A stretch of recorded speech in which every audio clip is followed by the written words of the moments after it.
Link नीचे दिए गए Telegram channel. Assalamu alaikum everyone and welcome back to CA Latif's Academy. So in this video we'll do the analysis of the GK portion of the mock test जो कि 23 जनवरी को conduct किया था हमने। अभी भी वो मॉक टेस्ट लाइव है, आप फ्रीली आप उसको अटेम्प्ट कर सकते हो। आपको उसकी लिंक नीचे वीडियो की डिस्क्रिप्शन में भी मिल जाएगी और you can go to Telegram channel @CA Latif जहाँ पे आपको इस मॉक टेस्ट की लिंक मिल जाएगी। तो अभी तक लतीफ़ सर ने आपको अकाउंटेंसी पोर्शन और मैथमेटिक्स पोर्शन आपको नईम सर ने कराया हुआ है and in this video will be doing the GK with special reference to JNK portion. Now यहाँ पे शायद आपको लगेगा कि यहाँ पे सर आंसर्स बताएंगे उन सारी क्वेश्चंस के जो कि पूछे गए थे जीके में, but no it's not going to be like that. मैं यहाँ पे बहुत सारी नई चीज़ें आपको सिखाऊंगा नो बहुत सारी चीज़ें यहाँ पे आपको नहीं पता चलेंगी and at the end of this video आपको एक तो ये भी आइडिया हो जाएगा कि किस तरह के क्वेश्चंस पूछे जा सकते हैं एग्जाम में और कौन से टॉपिक्स के ऊपर आपको फोकस करना है। तो स्टार्ट करते हैं क्वेश्चन नंबर 1 से जो कि करंट अफेयर्स में से पूछा गया था and it was that in August 2021 which city in India became the first city to achieve 100% कोविड-19 वैक्सीनेशन। नाउ ये क्वेश्चन आप में से बहुत सारे बच्चों ने छोड़ दिया है, बहुत सारे बच्चे इसको नहीं कर पाए थे and the correct answer to this question is Bhubaneswar. So Bhubaneswar जो कि कैपिटल है उड़ीसा की कैपिटल भुवनेश्वर पहली सिटी बनी जिसने 100% कोविड वैक्सीनेशन उसकी एडल्ट पॉपुलेशन की कराई। याद रखना है it was only for the adult population. And अगर हम स्टेट्स की बात करें, रिसेंटली हिमाचल प्रदेश ने अनाउंस किया that it has fully vaccinated 100% of its adult population. तो पहली सिटी जो थी वो भुवनेश्वर थी। पहली सिटी जो पहली स्टेट बनी वो हिमाचल प्रदेश बनी एंड जम्मू एंड कश्मीर के अंदर वुयन नाम का एक गांव है जो कि बांडीपुरा डिस्ट्रिक्ट के अंदर आता है। That became the first village in the country जिसने 100% वैक्सीनेशन कराई सारी पॉपुलेशन की in the age group of 18 to 44। तो ये नाम आपको याद रखने, भुवनेश्वर, हिमाचल एंड वुयन इन बांडीपुरा। तो साथ साथ में आपको कुछ करंट अफेयर्स के मैं बताऊंगा जो कि पूछे जा सकते हैं। देन यहाँ पे एक रिसेंटली आपको अक्टूबर में उधमपुर का एक गांव है जिसे पंचरी कहते हैं, पंचरी को पहला टूरिस्ट विलेज बनाया गया जम्मू एंड कश्मीर के अंदर। सो ये भी इंपॉर्टेंट है, ये भी पूछा जा सकता है इन योर जेकेएसबी फा और एनी अदर एग्जामिनेशन से टूरिस्ट विलेज बनाया गया। Now second question was the first the Indian army has recently named one of its military firing range in Gulmarg after which of the following Indian actresses. तो ये question बहुत सारे बच्चों ने किया था and the correct answer to this question is Vidya Balan. Indian army ने विद्या बालन के नाम पे विद्या बालन फायरिंग रेंज गुलमर्ग में इसका नाम रखा गया है।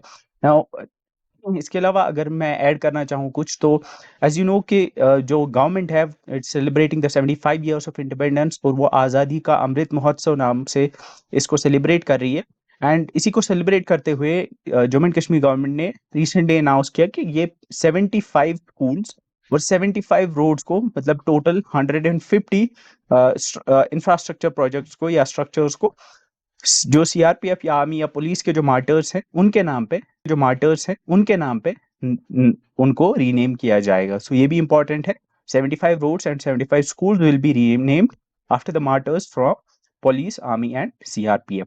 अब रीनेमिंग की बात चली है तो थोड़ा और देख लेते हैं। अब यहाँ पे government degree college Haiderpura Srinagar का नाम मोतीलाल कीमू के नाम पे रखा जाएगा। तो ये एक प्रोमिनेंट कश्मीरी पंडित थे, इनका नाम अब गवर्नमेंट डिग्री कॉलेज हैदरपुरा को दिया जाएगा। वन मोर रीनेमिंग यहाँ पे इंपॉर्टेंट है, that is the bund road जो कि लाल चौक से जीरो बीच बख्शी स्टेडियम श्रीनगर तक जाती है, उसका नाम लेट जिंदा कोल मास्टर जी के नाम पे रखा जाएगा। अभी जो जिंदा कोल मास्टर जी थे ये एक इंपॉर्टेंट कश्मीरी पर्सनैलिटी थी, ये एक पोएट थे और ये पहले कश्मीरी थे जिनको साहित्य अकेडमी अवार्ड मिला था 1956 में। उनकी जो पोएट्री बुक थी उसका नाम सुमरन था, इस रोड का नाम रखा जाएगा। इसके अलावा वुमेन्स कॉलेज श्रीनगर का नाम लेट प्रोफेसर रियाज पंजाबी जो कि वाइस चांसलर थे कश्मीर यूनिवर्सिटी के, उनके नाम पे वुमेन्स कॉलेज श्रीनगर का नाम रखा जाएगा। वैसे ही boys higher secondary school Jawahar Nagar का नाम प्रोफेसर हामिद कश्मीरी के नाम पे रखा जाएगा। तो ये कुछ रीनेमिंग्स है जो कि इस साल हुई हैं जिनके ऊपर क्वेश्चंस पूछे जा सकते हैं। Then the question was that Marushida River is the largest tributary of which of the following rivers? ये जम्मू एंड कश्मीर के रिवर्स के अंदर ये क्वेश्चन है एंड आपको बताना है कि मरुसीदा रिवर किसकी ट्रिब्यूटरी है। यहाँ पे लिखा हुआ है it is the largest tributary. Now if you see, अगर आपको याद होंगे मेरे सारे लेक्चर्स, तो अगर आपने मरुस्थल रिवर के बारे में नहीं पढ़ा बट स्टिल आप यहाँ पे कर पाओगे। कैसे? यहाँ पे लिखा हुआ है इंदस फॉर एग्जांपल। अब आपको याद होगा मैंने बताया था इंदस की सबसे बड़ी ट्रिब्यूटरी चिनाब है, तो यहाँ पे तो इंदस निकल जाएगा। झेलम की आपको पता ही होगी, झेलम की तो कोई मरुस्थल ट्रिब्यूटरी है नहीं। Then we have the Sutlej and Chenab. यहाँ पे एक चीज है कि जो सतलज है, सतलज जम्मू एंड कश्मीर के बाहर आती है, बट चनाब जो है, चनाब ये जो है ये फ्लो करती है जम्मू एंड कश्मीर के through. And Marusuda River is the largest tributary of Chenab. So याद रखना है that Marusuda River is the largest tributary of Chenab. अब मरुसुदर रिवर, इसको मरुसुदर ऐसे भी लिख सकते हो या मारूसुदर ऐसे भी लिख सकते हैं। तो ये जो है ये बेसिकली निकलती है नुनकन ग्लेशियर से। नुनकन पीक है जो कि है किश्तवाड़ डिस्ट्रिक्ट के अंदर, वहां पे वार्डवन वैली है, वार्डवन वैली में ये ग्लेशियर है जिसका नाम है नुनकन पीक, वहां से ये निकलती है एंड ये किश्तवाड़ डिस्ट्रिक्ट से निकलती है एंड किश्तवाड़ डिस्ट्रिक्ट के अंदर ही ये खत्म होती है।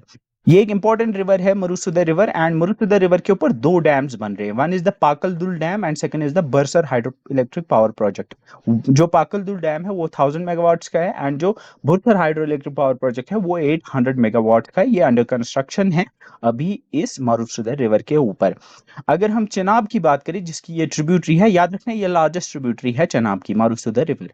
अब चेनाब जो है ये बेसिकली, अगर आपको याद होगा मेरा रिवर्स का लेक्चर, मैंने बताया था चेनाब जो है ये निकलता है हिमाचल प्रदेश में बारालाचला पास से। तो जो बारालाचला पास, अगर आपको याद होगा मैंने बताया था उसमें भी CH आता है, बारालाचला पास में भी एंड चेनाब में भी CH आता है। तो ऐसे आपको याद रहेगा कि बारालाचला पास से चेनाब निकलता है। और मैंने बताया था रावी और ब्यास जो है वो निकलते हैं वहां पे रोहतांग पास से, और जो सतलज है वो शिपकला पास से एंटर होती है, वो तिब्बत से निकलती है। तो ये सारी चीजें आपको याद होंगी, रिवर्स के लेक्चर आपका रिवाइज हो जाएगा साथ साथ में। तो बेसिकली जो चेनाब है वो मैंने बताया बारालाचला पास से निकलती है और वो हिमाचल प्रदेश के अंदर है। और वहां पे जिस डिस्ट्रिक्ट में ये आता है, ये Baralacha La pass, that is the Lahaul district, Lahaul and Chamba district, ठीक है। तो लाहौल चंबा से होते हुए ये किश्तवाड़ में एंटर करता है, फिर डोडा, रामबन, उधमपुर और फिर जम्मू, एंड जम्मू से फिर ये अखनूर के थ्रू सीधे जाती है पाकिस्तान के अंदर। तो ये चिनाब रिवर का आपका कोर्स है। अगर यहाँ पे ट्रिब्यूटरीज की बात करें तो चिनाब की जो लेफ्ट बैंक ट्रिब्यूटरीज है उनमें सबसे इंपॉर्टेंट है तवी रिवर, जो कि जम्मू के तवी रिवर जो कि जम्मू के थ्रू गुजरती है, जम्मू शहर इसी के बैंक्स पे बसा हुआ है। इसके अलावा लेफ्ट बैंक ट्रिब्यूटरीज में नीरू, याबू, मंडियाल, पैंथल खट इंपॉर्टेंट हैं। Then the right bank tributaries, इसमें मारूसुदर सबसे बड़ी है। इसके अलावा मियार चैनी है, तालस्युन, बिचलेरी, भूतबल्ला, कलनाई, सोहल थिरोट, ये कुछ इंपॉर्टेंट रिवर्स है। इंपॉर्टेंट आपको तवी एंड मारूसुदर याद रखने, आई डोंट थिंक बाकी छोटी छोटी रिवर्स जो है ये पूछी जाएंगी। ये सारी जो है ये ट्रिब्यूटरीज है चनाब की इन जम्मू एंड कश्मीर। ना यहाँ पे अगर हम मैप पे देखें कश्मीर, ना यहाँ पे अगर हम मैप पे देखें तो जैसे मैंने बताया कि हिमाचल प्रदेश में आपका बारालाचला पास है, that's in the Lahaul district. Baralacha La pass से निकलती है चनाब एंड ये एंटर करती है किश्तवाड़ से, फिर यहाँ डोडा, रामबन, उधमपुर और जम्मू से ये सीधे पाकिस्तान में चली जाती है। So this is the course of your Chenab river. इसके बाद we have the second river, that's the, इसकी जो ट्रिब्यूटरी है सबसे बड़ी, दैट्स द मरुसुदर रिवर, जिसके ऊपर क्वेश्चन पूछा गया था। ये किश्तवाड़ में निकलती है, जैसे मैंने बताया ये नुनकन ग्लेशियर से निकलती है और ये मिलती है चनाब रिवर के साथ किश्तवाड़ के अंदर ही। तो ठीक है, तो ये इसकी राइट बैंक ट्रिब्यूटरी है और ये सबसे बड़ी ट्रिब्यूटरी है चनाब की। एंड इसके बाद अगर हम देखें we have the second tributary जो कि इसकी लेफ्ट बैंक ट्रिब्यूटरी है, that is the Tawi river. Tawi river जो है वो डोडा से निकलती है। जैसे अगर आपने तवी रिवर के बारे में थोड़ा पढ़ा होगा तो जो तवी रिवर है वो बेसिकली डोडा से निकलती है, एंड डोडा में ये कहाँ पे निकलती है, डोडा में ये कैलाश कुंड नाम के ग्लेशियर से निकलती है जो कि भद्रवा के अंदर है। भद्रवा डोडा के अंदर आता है। सो भद्रवा के अंदर कैलाश कुंड से तवी निकलती है, फिर ये आगे उधमपुर, जम्मू के होते हुए फिर ये पाकिस्तान में एंटर होती है और ये पाकिस्तान के अंदर ये मिल जाती है किसके साथ, चनाब के साथ। तो ये राइट बैंक और लेफ्ट बैंक ट्रिब्यूटरीज हैं चनाब की, ये दो इंपॉर्टेंट है, इनके बारे में आपको पता होना चाहिए। तवी का आपका ओरिजिन पता होना चाहिए। मरुसुदर आपका की लार्जेस्ट राइट बैंक चाहिए, मरुसुदर आपका की लार्जेस्ट राइट बैंक ट्रिब्यूटरी है। Now moving on to the next question, we have Digesh acquired 100% stakes in Air India from the Indian government through its subsidiary Thales Private Limited as a part of disinvestment of public sector units in India. Now जैसा कि आपको पता है कि जो government disinvestment कर रही है पब्लिक सेक्टर यूनिट्स की, मतलब धीरे धीरे जो है वो प्राइवेटाइज कर रही है। जो गवर्नमेंट की यूनिट्स है, पब्लिक सेक्टर यूनिट्स जो है इंडिया के अंदर, उनको प्राइवेटाइज किया जा रहा है। सो इसी के अंडर हमने देखा कि रिसेंटली एयर इंडिया जो गवर्नमेंट की या पब्लिक सेक्टर एयरलाइन थी, उसको गवर्नमेंट ने, आप मान सकते हो कि बेच दिया एक प्राइवेट कंपनी को। अब उसको वही प्राइवेट कंपनी जो है वो ओन करेगी, 100% स्टेक उस कंपनी ने उसके खरीद लिए हैं। अब यहाँ पे बताना है कि वो कौन सी कंपनी थी जिसने वो खरीदा। Was it Reliance, Tata group, jet Airways और फ्लाई एमिरेट्स? तो इसका करेक्ट ऑप्शन टाटा ग्रुप है। सो जो टाटा कंपनी है, टाटा ग्रुप ने एयर इंडिया को खरीद लिया। अब ये एयर इंडिया जो है सारी टाटा ग्रुप की हो गई है। सो 18,000 करोड़ रुपए में टाटा ग्रुप ने इसको खरीद लिया। अब यहाँ पे अगर आपको याद होगा, ये लेक्चर मैंने आपको जब ट्रांसपोर्ट एंड कम्युनिकेशन पढ़ाया था उसमें मैंने आपको ये चीज बताई थी। तो वहां पे मैंने बताया था कि जो JRD टाटा थे, जो आज के रतन टाटा हैं, रतन टाटा के जो फादर थे जिन्होंने टाटा कंपनी की शुरुआत की थी, उन्होंने ये एयरलाइन बनाई थी, 1932 में स्टार्ट की थी। तब इसका नाम होता था टाटा एयरलाइंस। फिर 1946 में इसका नाम एयर इंडिया कर दिया गया और 1953 में इसको नेशनलाइज किया गया। मतलब 1953 तक ये जो थी ये एक प्राइवेट कंपनी थी, लेकिन 1953 में गवर्नमेंट ने इसको ओन किया और ये गवर्नमेंट कंपनी या एक नेशनल कंपनी बन गई। फिर 1953 में अब फिर से ये 2021-22 में, अब ये 27 जनवरी को होने वाला है, तो ये फिर से अब एक प्राइवेट कंपनी बनने वाली है। अब कुछ और मर्जर्स पे देखते हैं। यहाँ पे आपने सुना होगा कि जो बायजूस है, बायजूस ने आकाश जो कोचिंग इंस्टीट्यूट है उनका जो जो आप उसको कंपनी ही मान सकते हो, आकाश एजुकेशनल सर्विस लिमिटेड, उसको खरीद लिया है। बेसिकली वो एक पार्टनरशिप की है उन्होंने, अब दोनों का नाम रहेगा, लेकिन आप मान सकते हो कि बायजूस ने खरीद लिया है आकाश को। तो ये भी याद रख सकते हो आप कि आकाश एजुकेशनल सर्विसेज को बायजूस ने खरीदा है इन 2021। ये भी एक इंपॉर्टेंट करंट अफेयर है।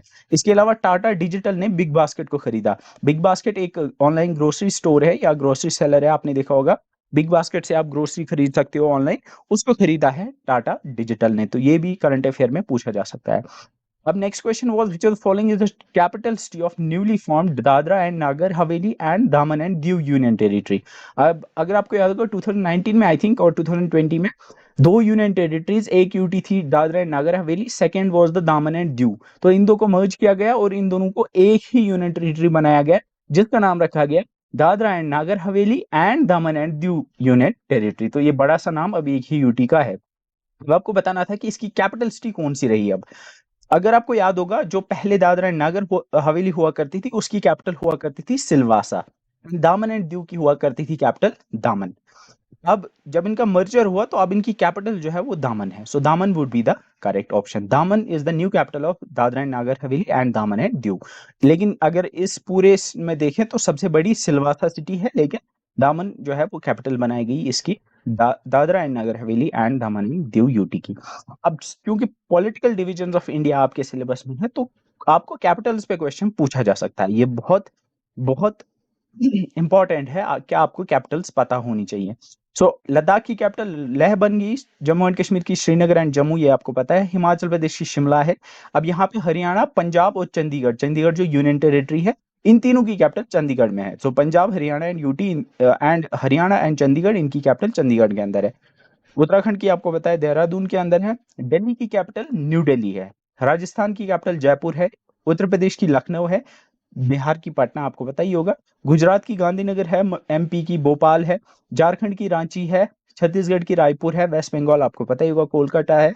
देन उड़ीसा की भुवनेश्वर है, जो मैं अभी बता रहा था, जहां पे 100% वैक्सीनेशन हुई, पहली सिटी बनी जो कि जहां पे 100% वैक्सीनेशन हुई। महाराष्ट्र की आपको पता ही है मुंबई है। यहाँ पे यूटी है, दादरा एंड नगर हवेली, दामन एंड दू।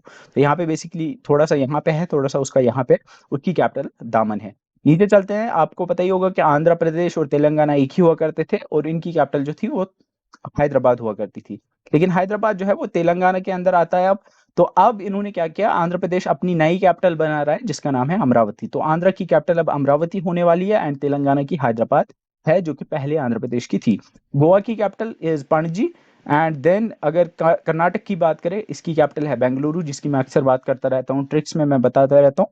केरला की कैपिटल तिरुवनंतपुरम है एंड यहाँ पे इंपॉर्टेंट है, लक्षद्वीप आइलैंड्स की कैपिटल है कवारत्ती। तो याद रखना है, लक्षद्वीप आइलैंड्स की कैपिटल है कवारत्ती। देन यहाँ पे पुडुचेरी का थोड़ा सा हिस्सा है, थोड़ा सा पुडुचेरी का यहाँ पे हिस्सा है, थोड़ा सा पुडुचेरी का यहाँ पे हिस्सा है। तो पुडुचेरी जो यूनियन टेरिटरी है उसकी कैपिटल पौंडीचेरी है। तमिलनाडु की कैपिटल आपको याद रखना है इट्स चेन्नई। आंध्र की मैंने बता दी, यहाँ तक सारी हो गई। तो ये जो मेनलैंड है इसकी सारी हो गई। अब हम नॉर्थ ईस्ट में चलते हैं। नॉर्थ ईस्ट पे आपको होल्ड होना चाहिए, क्योंकि मुझे लगता है अगर क्वेश्चन आएगा वो नॉर्थ ईस्ट के ऊपर ही आएगा। सिक्किम सबसे ऊपर है, यहाँ पे उसकी कैपिटल है गैंगटॉक। तो ये आप देख सकते हो, ये बेल की तरह दिखता है ये सिक्किम यहाँ पे। तो गैंगटॉक से मुझे ऐसा लग रहा है जैसे किसी ने बेल बजा दी हो, टॉक। तो गैंगटॉक कैपिटल है सिक्किम की, क्योंकि सिक्किम जो है यहाँ पे वो बेल की तरह दिखता है। Then we have Assam. Assam की आपको पता ही होगा, असम की दिसपुर है। मेघालय की शिलोंग है। देन त्रिपुरा की अगरतला है। मिजोरम की एजवाल है। मिजोरम में भी जेड है, एजवाल में भी जेड है। देन वी हैव मणिपुर, इसकी इम्फाल है। देन नागालैंड की कोहिमा एंड अरुणाचल प्रदेश की ईटानगर है। Then we have another UT that is the Andaman and Nicobar islands, उसकी कैपिटल पोर्ट ब्लेयर है। तो इस तरह से सारी जो स्टेट्स एंड यूटीज है उनको हमने कवर किया, उनकी जो कैपिटल्स है उनको भी हमने देखा यहाँ पे। तो यहाँ पे आप देख सकते हो इन टेबल्स में ये स्टेट्स का दिया हुआ है और ये यूटीज का दिया हुआ है, ये आप पढ़ सकते हो। Then the next was the 26th session of the Conference of Parties of the United Nations Conference on Climate Change, COP26 was held in. तो recently I think नवंबर दिसंबर में कॉन्फ्रेंस ऑफ पार्टीज COP26 जो है वो held हुआ। वो बताना है आपको कि वो कहाँ हुआ था। Was it in Bon Germany, Paris France, Glasgow Scotland और डर्बन साउथ अफ्रीका। तो यह याद रखना है आपको that it was held in Glasgow. Glasgow UK के अंदर आता है एंड यूके के अंदर स्कॉटलैंड कंट्री के अंदर ही आता है। तो ग्लासगो में COP26 हेल्ड हुई थी। ये बेसिकली होनी थी, it was suppose to be held in 2020, लेकिन कोविड की वजह से ये डेफर हो गई। अब ये 2021 में हेल्ड हुई थी। अब यहाँ पे ये जो COP26 थी, ये इसको होस्ट किया गया बाय यूके एंड इटली। यहाँ पे मैं एक चीज बताना चाहूंगा कि ये इंपॉर्टेंट क्यों हो जाता है करंट अफेयर, क्योंकि आपके सिलेबस में है बायोडाइवर्सिटी, इकोलॉजी एंड एनवायरनमेंट। तो हो सकता है कि इसके ऊपर क्वेश्चन पूछा जाए। Then hosted by UK and Italy, ये याद रखना है, इसको होस्ट किया यूनाइटेड किंगडम एंड इटली ने। इसके प्रेसिडेंट जो थे इस कॉन्फ्रेंस के, वो एक कैबिनेट मिनिस्टर हैं यूनाइटेड किंगडम में, उनका नाम है आलोक शर्मा। नाउ ये जो COP26 थी, ये थर्ड मीटिंग थी सिंस पेरिस एग्रीमेंट। एक इंपॉर्टेंट मीटिंग हुई थी इसी सीरीज के अंदर, that was held in Paris in 2015। उसके बाद ये थर्ड मीटिंग हुई थी। तो पेरिस एग्रीमेंट के बाद से जो मीटिंग्स हो रही हैं इसकी, उनका नाम CMA1, CMA2 इस तरह से रखा जा रहा है। और ये चूंकि थर्ड मीटिंग थी, इस वजह से इसका नाम CMA3 भी रखा गया था। कोयोटो प्रोटोकॉल जब से गया था, कोयोटो प्रोटोकॉल जब से साइन किया गया, तब से ये जो मीटिंग है ये 16th मीटिंग थी, इसलिए इसको CMP16 भी कहते हैं। तो याद रखना है, ये जो COP26 थी, इसका नाम CMA3 भी है और CMA16 भी है। क्यों है वो मैंने आपको बता दिया है। Moving on to the next question, which was Jasn-e-Kashmir Folk Dance Festival 2021 was organized by Shah Qalandar Folk Theatre in collaboration with the Ministry of Culture. It was held in which of the following districts? Now, ऐसे questions जेके भी पूछता है, because अगर आप panchayat administration का paper भी देखोगे, वहां पे भी उन्होंने एक, आई थिंक आर्मी ने एक फेयर ऑर्गेनाइज किया था किसी जम्मू डिवीजन में किसी डिस्ट्रिक्ट में, उसके ऊपर क्वेश्चन पूछा था। तो ऐसे छोटे छोटे जो कहीं पे फेस्टिवल्स या फेयर्स होते रहते हैं JNK में, उनके ऊपर आपकी नजर होनी चाहिए, क्योंकि उसके ऊपर क्वेश्चन पूछा जा सकता है। Now this was held in Srinagar district. ये श्रीनगर में, आई थिंक SKCC में, ये 3 दिन तक चला था। ये अगस्त, आई थिंक अगस्त में हुआ था। देन यहाँ पे इंपॉर्टेंट करंट अफेयर इसके रिलेटेड अगर हम देखें, जैसे मैंने बताया कि जो 75th एनिवर्सरी है इंडियन इंडिपेंडेंस की, इसके ऊपर जो गवर्नमेंट है वो इसको सेलिब्रेट कर रही है एज द 75th आजादी का अमृत महोत्सव। तो जम्मू एंड कश्मीर में एक 3 day water sports festival organise किया था, जिसका नाम था जश्न डल। ये 2021 में ही गवर्नमेंट ने या जम्मू एंड कश्मीर ने ऑर्गेनाइज किया था। तो याद रखना है कि 3 डे फेस्टिवल जिसका नाम जश्न डल था, वो SKCC डल लेक श्रीनगर में जम्मू एंड कश्मीर ने ऑर्गेनाइज किया था। तो ये इंपॉर्टेंट है, हो सकता है पूछा जाए कि इसको किसने ऑर्गेनाइज किया था। याद रखना है, it was organised by Jammu and Kashmir police. Then इसके अलावा एक एनुअल फेस्टिवल होता है जिसका नाम होता है मवार वैली फेस्टिवल, या जश्न मवार कहते हैं इसको। मवार वैली बेसिकली कुपवारा के अंदर एक वैली है, वहां पे इंडियन आर्मी ने ये ऑर्गेनाइज किया था जश्न मवार। तो अगर पूछा जाए जश्न मवार कहाँ ऑर्गेनाइज किया गया था, it was held in Lausa village, जो कि हंदवारा कुपवारा में आता है, एंड इसको ऑर्गेनाइज किया गया था बाय इंडियन आर्मी। तो ये करंट अफेयर्स में आपको ये चीजें पूछी जा सकती हैं। इसके अलावा ये इंपॉर्टेंट इतना है नहीं कि कुलगाम में जो है पहला एहरबल फेस्टिवल मनाया गया, क्योंकि इसके ऊपर आई डोंट थिंक किसी टाइप का क्वेश्चन बन सकता है। या इसके अलावा भी लोलाब में पहला फर्स्ट लोलाब फेस्टिवल मनाया गया। इसके अलावा दूध पथरी फेस्टिवल जो कि एक 3 डे फेस्टिवल था, इसको भी पहली बार मनाया गया। देन क्वेश्चन जो था वो वर्ल्ड ज्योग्राफी के ऊपर पूछा गया था, physical divisions of the world. It was Africa's highest mountain peak, Mount Kilimanjaro lies in.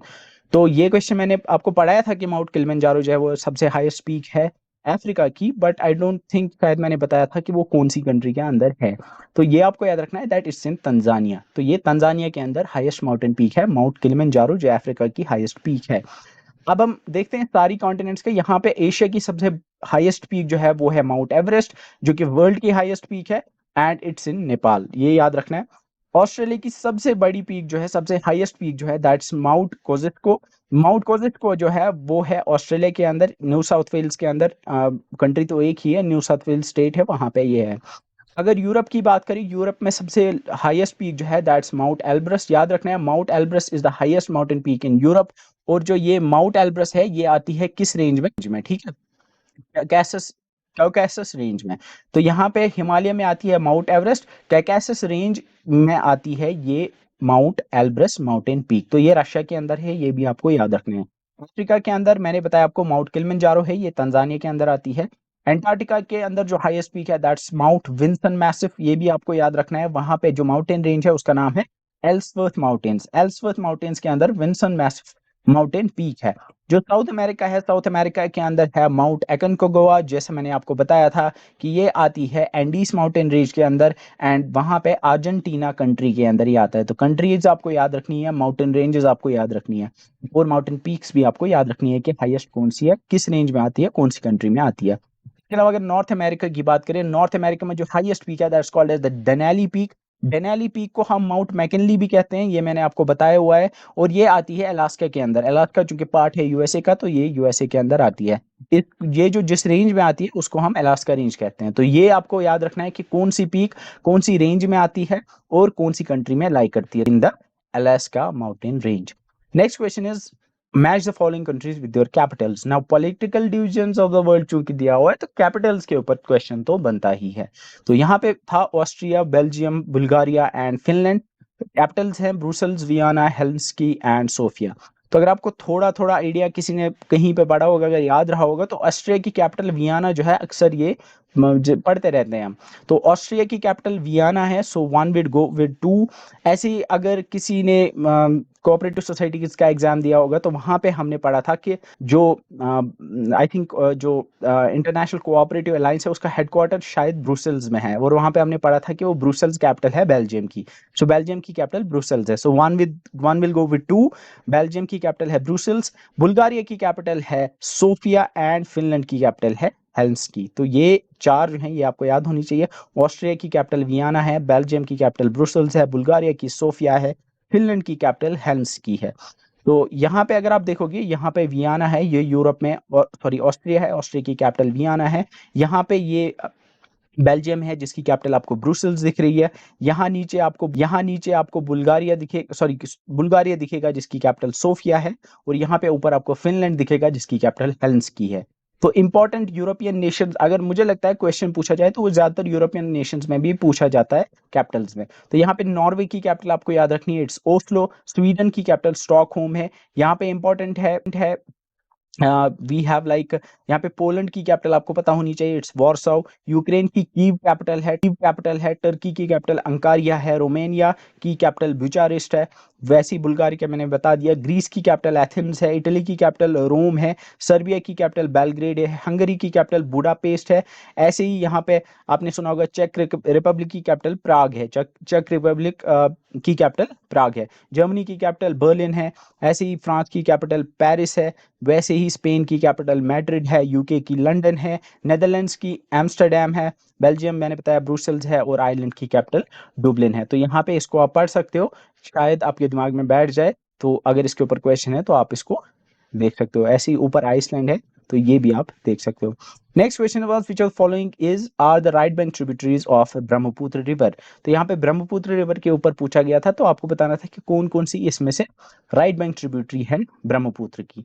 तो यहाँ पे ऑप्शंस दिए हुए थे कामेंग, मानस, तीस्ता। तो जिसको लेक्चर याद होगा, ये तीनों जो है ये राइट बैंक ट्रिब्यूटरीज में आती है। तो यहाँ पे मैंने बताया था कि तीस्ता रिवर, अगर आपको याद होगा, ये आती है फ्रॉम सोलामू लेक, जो कि हाईएस्ट लेक है इंडिया की, एंड वहां से ये आती है सिक्किम में से निकल के आती है। तो ये राइट बैंक ट्रिब्यूटरी है। वैसे ही मानस, अगर आपको याद होगा, ये भी राइट बैंक ट्रिब्यूटरी थी। कामेंग का शायद मैंने नहीं बताया था। तो यहाँ पे अगर आप देखोगे, जैसे मैंने बताया था कि गंगा रिवर जो आती है गंगोत्री से आती है यहाँ बांग्लादेश में, और यहाँ हमने देखा था ब्रह्मपुत्र इसके साथ मिलती है बांग्लादेश में। यहाँ पे बांग्लादेश में जमुना कहते हैं ब्रह्मपुत्र को, गंगा को कहते हैं पद्मा। जब दोनों पद्मा और जमुना मिलते हैं तो यहाँ पे ये बनाते हैं मेघना, और यहाँ पे जो ये डेल्टा बनाते हैं that's called the Sundarbans delta, जो कि है सबसे बड़ा डेल्टा पूरी दुनिया में। अब ब्रह्मपुत्र का मैंने आपको बताया था कि जो ब्रह्मपुत्र रिवर है वो चेमयुंगडुंग ग्लेशियर लेक मानसरोवर से निकलती है। इसको तिब्बत में यालुंग सांगपो के नाम से जानते हैं। योंग्या पास वहां पे एंटर होती है, और यहाँ पे हमने देखा कि नामचा बारवा माउंटेन है, नामचा बारवा माउंटेन पे ये हेयर पिन टर्न लेती है, एक यू टर्न जैसे लेती है, यहाँ पे हेयर पिन के जैसे यहाँ पे टर्न लेती है, शार्प टर्न, जो कि है नामचा बारवा पीक के पास। देन यहाँ पे हमने देखा था कि इसकी अगर हम लेफ्ट बैंक ट्रिब्यूटरीज की बात करें, हमने देखा था दिबांग, लोहित, दिहांग, दानसिरी एंड कोपिली। तो ये आपको याद होनी चाहिए लेफ्ट बैंक, बाकी राइट बैंक आपको याद रखने की अगर जरूरत भी नहीं होती। अगर लेफ्ट बैंक याद होंगी तो राइट बैंक आपको पता चल जाएगा कौन कौन सी है। तो फिर से अगर आप देखोगे, we have Dibang, Lohit, Dihang, Dhansiri and Kopili. ऐसे भी आप याद रखोगे, दिहांग, दिबांग, लोहित, दानसिरी एंड कोपिली। दिहांग, दिबांग, लोहित, दानसिरी एंड कोपिली, ये लेफ्ट बैंक ट्रिब्यूटरीज है। राइट बैंक ट्रिब्यूटरीज में सुबानसिरी है जो कि सबसे बड़ी ट्रिब्यूटरी है ब्रह्मपुत्र रिवर की। Then we have the Kameng river, Manas river, Teesta जो कि आती है सोलामू लेक से, जो कि सिक्किम के अंदर है। इसके अलावा we have the Sankosh river, Raidak river and the Jaldhaka river. तो ये जो है ये ट्रिब्यूटरीज है ब्रह्मपुत्र रिवर की, जो कि आपको पता होनी चाहिए। तो लेफ्ट बैंक आपको याद होनी चाहिए, क्योंकि लेफ्ट बैंक क्यों है, क्योंकि जब आप ऊपर से नीचे की तरफ चलते हुए आओगे ना तो ये आपका लेफ्ट हो गया, ये आपका राइट हो गया। तो दिबांग, दिहांग, लोहित, दानसिरी एंड कोपिली ये लेफ्ट बैंक है। बाकी सुबानसिरी, कामेंग, मानस, संकोश, रायडाक, जलडका, तीस्ता जो है ये राइट बैंक है। क्वेश्चन में आप कौन सी पूछी गई थी, कामेंग, मानस और तीस्ता, ये तीन पूछी गई थी। तो ये तीनों जो है ये राइट बैंक ट्रिब्यूटरीज हैं ब्रह्मपुत्र रिवर की। Moving on to the next question. तो यहाँ पे क्वेश्चन जो था इसका all of the above would have been the correct option. Next is ST with the population of more than 10 million is known as dash dash as by which of the following names. तो यहाँ पे जिस T की population 10 million मतलब 1 करोड़ होगी या 1 करोड़ से ज्यादा होगी, उसको हम क्या कहते हैं? क्या उसको हम मेगा सिटी कहते हैं, मेट्रोपॉलिटन सिटी कहते हैं, हाइपर सिटी कहते हैं, या नन ऑफ दिस, या नन ऑफ द अबव कहते हैं? तो यहाँ पे अगर आप सेंसस की वेबसाइट पे जाके देखोगे, वहां पे इंडिया में जो है इसको डिफाइन किया जाता है, मेगा सिटी को डिफाइन किया जाता है एज अ सिटी जिसकी 10 मिलियन या 1 करोड़ से ज्यादा पॉपुलेशन होगी। तो मेगा सिटी का मतलब जिसकी पॉपुलेशन 1 करोड़ से ज्यादा होगी। Then we have the metropolitan. Metropolitan के लिए क्राइटेरिया है कि उसकी 1 मिलियन पॉपुलेशन होनी चाहिए। हाइपर सिटी ऐसी कोई सिटी होती नहीं है, नन ऑफ दिस जो है इसका नहीं आएगा। So mega city is the city जिसकी मोर देन 10 मिलियन या मोर देन 1 करोड़ पॉपुलेशन होती है। मेट्रोपॉलिटन सिटी जैसे मैंने बताया, मेगा सिटी भी मैंने बताया। और अगर हम 2011 सेंसस की बात करें तो 3 मेगा सिटीज है इंडिया के अंदर। 2011 के सेंसस के हिसाब से सिर्फ 3 मेगा सिटीज थी। एक थी मुंबई जिसकी टोटल पॉपुलेशन 18 मिलियन थी। दिल्ली की जो पॉपुलेशन थी वो 16 मिलियन थी। एंड जो कोलकाता थी उसकी जो पॉपुलेशन थी वो 14 मिलियन थी। इससे जो नीचे आती हैं उनकी 10 मिलियन से कम थी। तो मेगा सिटीज जो थी वो 3 ही थी according to the 2011 census. Then question जो पूछा गया था वो कल्चर एंड हेरिटेज के ऊपर था। That was Sattriya is a classical dance of which state. तो जिन्होंने आर्ट एंड कल्चर जो कल्चर एंड हेरिटेज है वो पढ़ा होगा वो आसानी से इसका आंसर दे पाए होंगे। That Sattriya is a classical dance of Assam. ना यहाँ पे अगर हम देखेंगे, we will start with the first. यहाँ पे टोटल 9 क्लासिकल डांसेस हैं इंडिया में। तो ये इंडिया में टोटल 9 क्लासिकल डांसेस हैं, स्टार्टिंग विद द फर्स्ट जिसका नाम है Kathak. Kathak mainly northern India में परफॉर्म किया जाता है, और ये जो है ये प्रोमिनेंट है उत्तर प्रदेश के अंदर। तो याद रखना है कथक इज, ये ओरिजिनेट हुआ था उत्तर प्रदेश के अंदर and most prominent in Uttar Pradesh. तो कथक उत्तर प्रदेश में है। देन असम के अंदर जो क्लासिकल डांस परफॉर्म किया जाता है, जो क्वेश्चन में पूछा गया था, it's the Sattriya dance. Then we have Manipuri जो कि मणिपुर के अंदर है। तो नाम ही बताता है कि मणिपुर के अंदर क्लासिकल डांस परफॉर्म किया जाता है। देन ओडिशा के अंदर जो परफॉर्म किया जाता है इट्स कॉल्ड एज ओडिसी। नाम ही बताता है कि ओडिसी उड़ीसा के अंदर है। देन झारखंड के अंदर we have the Chhau dance. चाव भी एक क्लासिकल डांस है जो कि झारखंड, वेस्ट बंगाल, उड़ीसा तीनों में ऑलमोस्ट परफॉर्म किया जाता है, बट जो इसके ओरिजिन्स है वो झारखंड के अंदर ही है। देन आंध्र प्रदेश के अंदर वी हैव द कुचिपुड़ी। इसके अलावा तमिलनाडु के अंदर वी हैव द भारतनाट्यम। और केरला के अंदर 2 हैं, one is the Kathakali and second is the Mohiniyattam. तो ये 9 क्लासिकल डांस है जो कि आपको याद होने चाहिए, starting with the Kathak dance जो कि है उत्तर प्रदेश के अंदर। Then we have the Assam के अंदर सतारिया डांस, मणिपुर के अंदर वी हैव मणिपुरी, उड़ीसा के अंदर we have the Odissi. Then in Jharkhand we have the Chhau dance. Then in Andhra Pradesh we have the Kuchipudi. Then in Tamil Nadu we have the Bharatnatyam. Then in Kerala we have two dances, one is the Kathakali and second is the Mohini Yattam. तो ये 9 classical dances आपको याद होने चाहिए. यहाँ पे आप पढ़ सकते हो if you want about these dances. Next question is that Gandhi-Irvin Pact was associated with which of the following movement of India? Non-cooperation, civil disobedience, salt satyagrah, quit India movement. Now ये जो है इसमें बहुत सारे बच्चों को जो है सिविल डिसोबीडियंस और साल्ट सत्याग्रह के बीच में कंफ्यूजन हुआ होगा, but the correct option is the civil disobedience movement. जो गांधी इरविन पैक्ट था वो सिविल डिसोबीडियंस मूवमेंट के एसोसिएटेड था. तो यहाँ पे आपको याद रखना है कि 6 अप्रैल 1930 को गांधी जी ने जो सॉल्ट था वो ब्रेक किया था ड्यूरिंग डांडी मार्च. जो डांडी मार्च उन्होंने निकाला था उसमें जो ब्रिटिशर्स का सॉल्ट ला था, जिसमें जो इंडियंस थे वो मतलब सॉल्ट जो है वो प्रोड्यूस नहीं कर सकते थे या बेच नहीं सकते थे, तो वहां पे उसको ब्रेक किया गांधी जी ने डांडी मार्च के दौरान. एंड वहीं पे उन्होंने अनाउंस किया द सिविल डिसोबीडियंस मूवमेंट. उन्होंने अनाउंस किया कि जो ब्रिटिशर्स के जो भी रूल्स हैं, जो भी उनके कानून या इंस्टीट्यूशन हैं, उनको हम डिसोबे करने वाले हैं आज के बाद. तो ये 6 अप्रैल 1930 को हुआ था. तो मई 1930 के अंदर साइमन कमीशन ने अपनी रिपोर्ट पब्लिश की थी. तो साइमन कमीशन एक 8 मेंबर्ड और आई थिंक 7 मेंबर्ड कमीशन था, जिसको इंडिया के अंदर कॉन्स्टिट्यूशनल रिफॉर्म्स के लिए के ऊपर एक रिपोर्ट बनाने के लिए कहा गया था बाय द ब्रिटिशर्स. तो ब्रिटिशर्स ने ये कमीशन बनाया था. इनको कहा गया था कि यहाँ पे जो जो भी कॉन्स्टिट्यूशनल रिफॉर्म्स की जरूरत है आप उसके ऊपर एक रिपोर्ट बनाओ. तो वो रिपोर्ट जो है वो पब्लिश हुई 1930 मई के अंदर, तो 1 महीने बाद आफ्टर द डांडी मार्च. इसके बाद हम देखते हैं कि नवंबर के अंदर उसी साइमन कमीशन की रिपोर्ट को डिस्कस करने के लिए ब्रिटिश गवर्नमेंट ने पहली राउंड टेबल कॉन्फ्रेंस कराई, जो कि हुई लंदन के अंदर. लेकिन चूंकि सिविल डिसोबीडियंस मूवमेंट का ऐलान पहले ही कर दिया गया था, तो कांग्रेस ने इसको बाइकआउट कर दिया. क्योंकि पहले कांग्रेस ने बताया था कि हम जितने भी रूल्स हैं या कानून या इंस्टीट्यूशन है ब्रिटिश गवर्नमेंट के, हम उनको डिसोबे करने वाले हैं, हम उनको नहीं मानने वाले. तो ऑब्वियसली वो इस राउंड टेबल कॉन्फ्रेंस में तो पार्टिसिपेट नहीं करने वाले थे. तो जैसे ही ब्रिटिश गवर्नमेंट ने ये देखा कि कोई भी इंडियन यहाँ नहीं आए इस कॉन्फ्रेंस में, specially from the Indian National Congress, तो वर्ल्ड से भी उनके ऊपर प्रेशर बढ़ा. तो इस वजह से जो उस टाइम पे वाइस रॉय थे उनका नाम था लॉर्ड इरविन. तो ब्रिटिश गवर्नमेंट ने उस टाइम पे लॉर्ड इरविन जो कि वाइस रॉय थे उनको बताया कि आप गांधी जी के पास जाओ और उनके साथ आप इस बात के ऊपर नेगोशिएट करो. तो उन्होंने उनके साथ 8 मीटिंग्स की. तो महात्मा गांधी और लॉर्ड इरविन के बीच में 8 मीटिंग्स हुई और 8 मीटिंग्स के बाद एक पॉलिटिकल एग्रीमेंट हुआ इन दोनों के बीच में. तो ये पॉलिटिकल एग्रीमेंट जो था इसी को हम कहते हैं द गांधी इरविन पैक्ट. तो ये गांधी इरविन पैक्ट आप देखते हो कि क्यों हुआ, क्योंकि बाइकआउट किया था कांग्रेस ने. बाइकआउट क्यों किया था? Because of the civil disobedience movement. तो सिविल डिसोबीडियंस मूवमेंट की वजह से बाइकआउट हुआ और बाइकआउट की वजह से ये गांधी इरविन पैक्ट जो है ये साइन किया गया. तो इस वजह से हम कहते हैं कि जो गांधी इरविन पैक्ट है it's associated with the civil disobedience movement. अब यहाँ पे क्या हुआ कि इसमें जो कंडीशंस प्रपोज की गई उसमें पहली थी that the Indian National Congress is going to discontinue the salt march. Salt march को अब वो डिसकंटिन्यू करने वाले थे, ये इसमें तय पाया गया. देन सेकंड जो इसमें कंडीशन थी वो ये थी कि जो इंडियन नेशनल कांग्रेस है वो सेकंड राउंड टेबल कॉन्फ्रेंस में पार्टिसिपेट करेगी. क्योंकि पहली वाली उनने बाइकआउट की थी, सेकंड वाली जो थी वो 1931 के सितंबर दिसंबर में होने वाली थी. तो उसमें इंडियन नेशनल कांग्रेस ने एक्सेप्ट किया कि हम उसमें पार्टिसिपेट करेंगे. इसके बाद जो भी ऑर्डिनेंसेज या जो भी कानून गवर्नमेंट ऑफ इंडिया मतलब जो ब्रिटिश गवर्नमेंट ने इंपोज किए थे इंडियन नेशनल कांग्रेस के ऊपर, जिन कानूनों से जो बंदिशें इंपोज कर रहे थे, कर्ब्स इंपोज कर रहे थे इंडियन कांग्रेस के ऊपर, इंडियन नेशनल कांग्रेस के ऊपर, तो उन सारी कर्ब्स को या उन सारी कानूनों को वापस लिया जाएगा, ये भी इसमें तय पाया गया.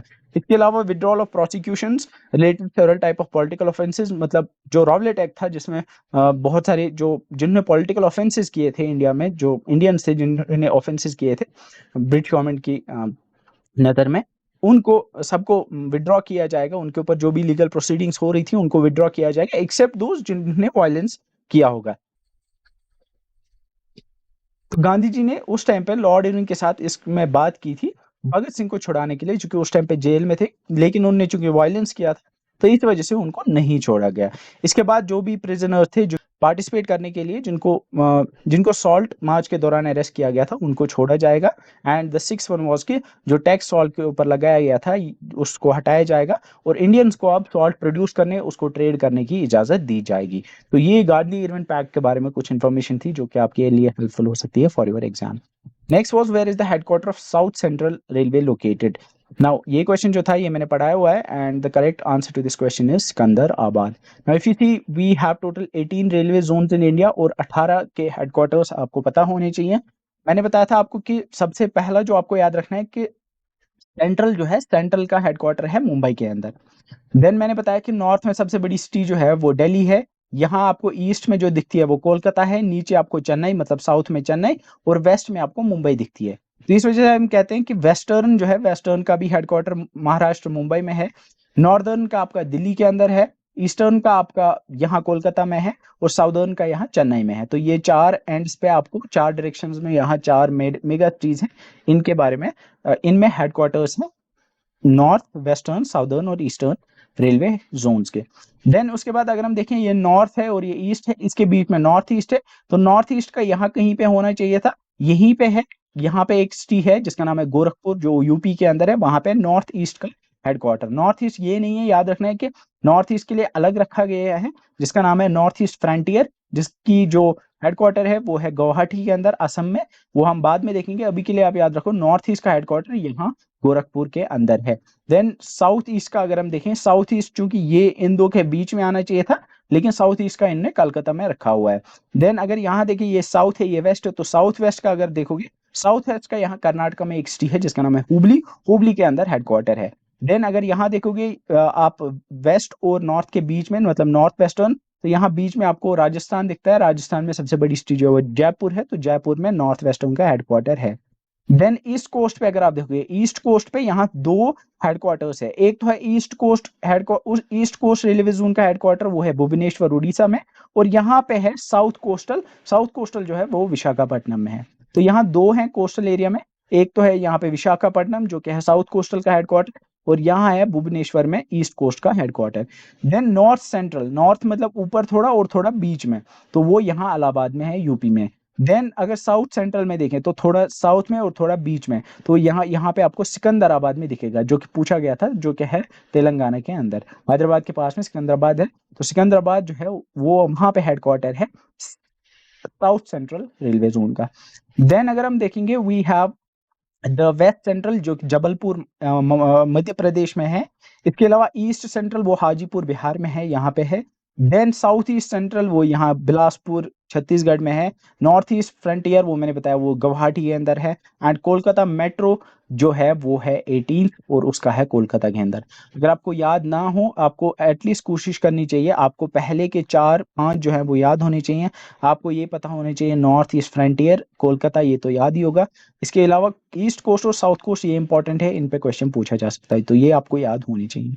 Moving on to the next question, which of following statements relate to the reasons of low sex ratio? Low sex ratio के क्या रीजंस हो सकते हैं? इनमें से हाई मैटरनिटी मोर्टेलिटी है, high maternal mortality, sex selective female abortions, change in the sex ratio at birth. Now if you see high maternal mortality मतलब अगर ज्यादा, मैटरनल मोर्टेलिटी मतलब अगर जन्म देने के टाइम पे, बर्थ के टाइम पे अगर माएँ जो है वो ज्यादा मरती हैं, तो ऑब्वियसली अगर माएँ ज्यादा मरेंगी तो औरतें कम होंगी, तो सेक्स रेशियो ऑब्वियसली कम होगा।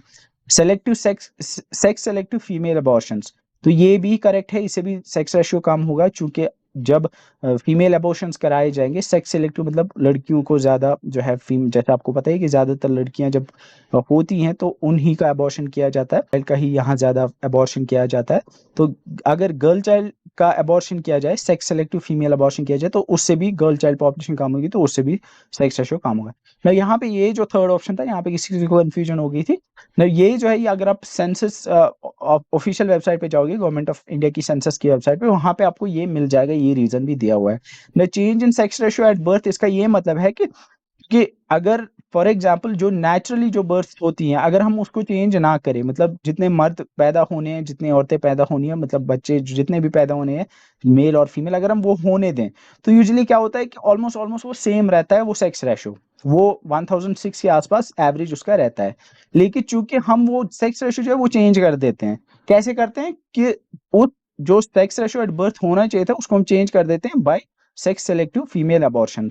तो इस वजह से क्या होता है कि जो सेक्स रेशियो एट बर्थ है वो चेंज हो जाता है, और यूजुअली क्या होता है कि वो चेंज होता है, गर्ल चाइल्ड जो है उसमें ज्यादा कम पैदा होती हैं। तो इस वजह से ये भी एक रीजन है for the low sex ratio. So both यहाँ पे 1, 2 and 3 would be the correct option.